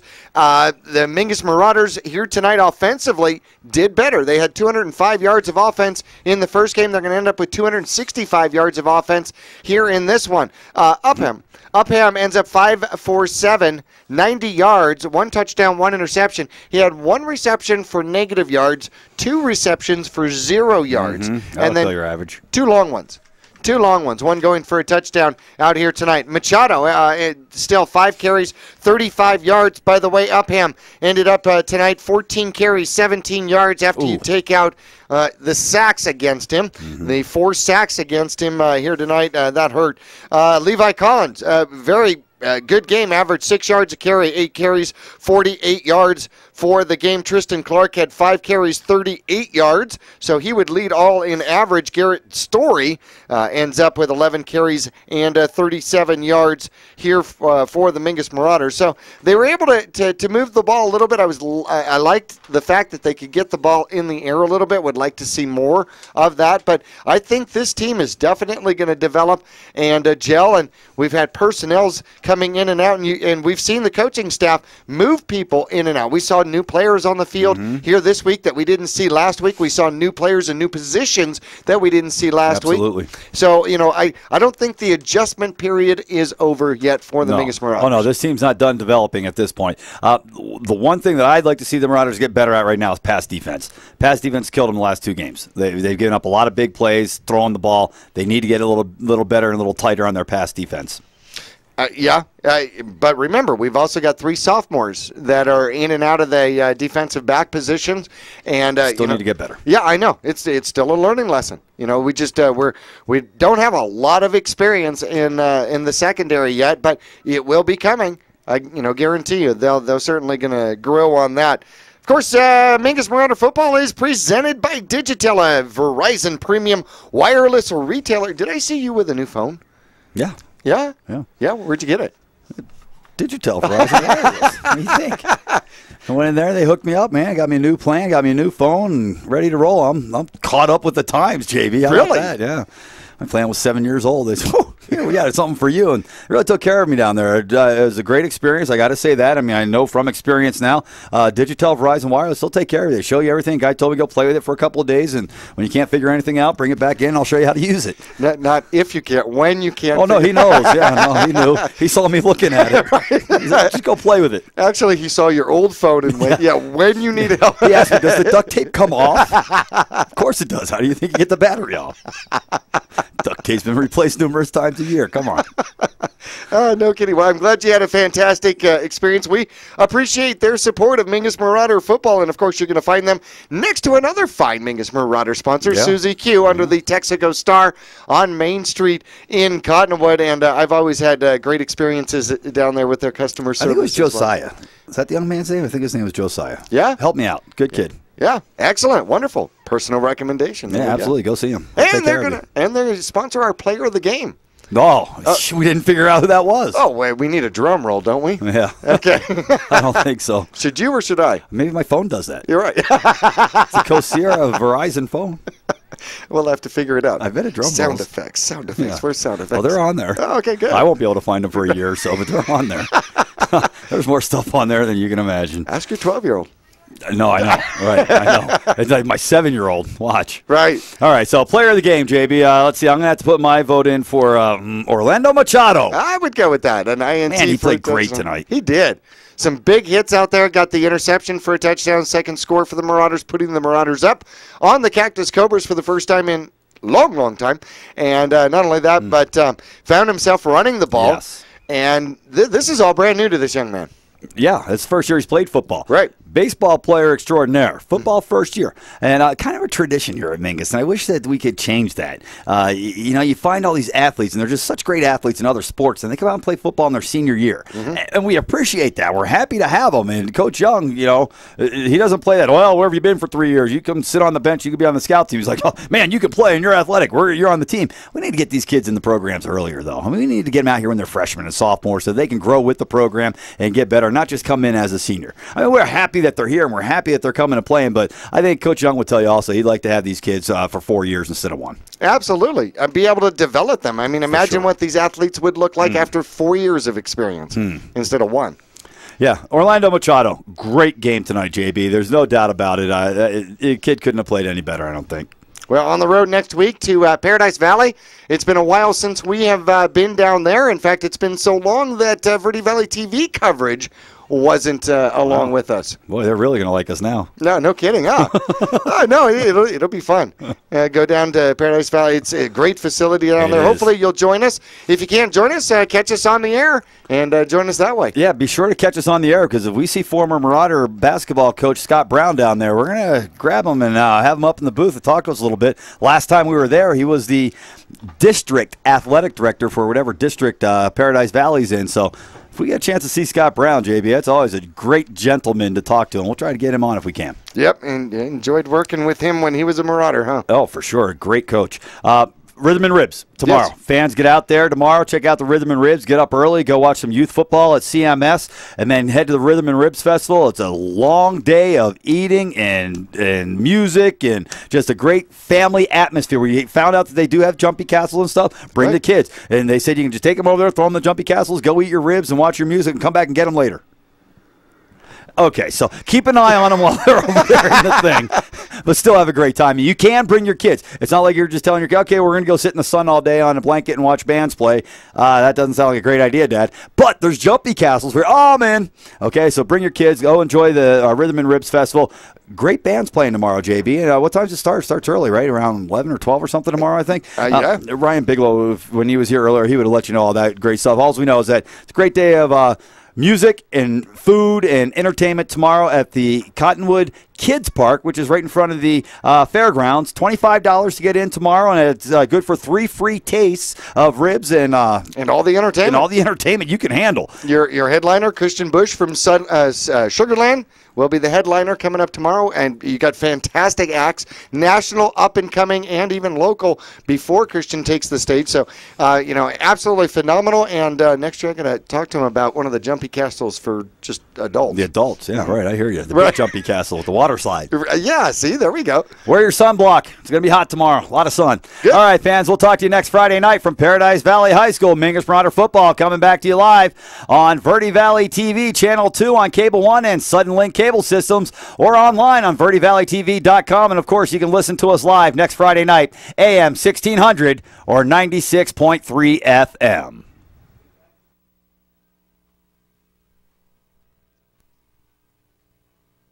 Two things we can count on every year: a new set of tax rules and great weather here in northern Arizona. Jackson Hewitt Tax Service, locally owned and operated by Lewis Rice since 1997, is here for you all year long. Your neighborhood Jackson Hewitt Tax Office will help you in all of your taxing situations. Electronic filing is always free with your tax preparation at Jackson Hewitt Tax Service. Get more in return. Call 1-800-234-1040 for an office near you.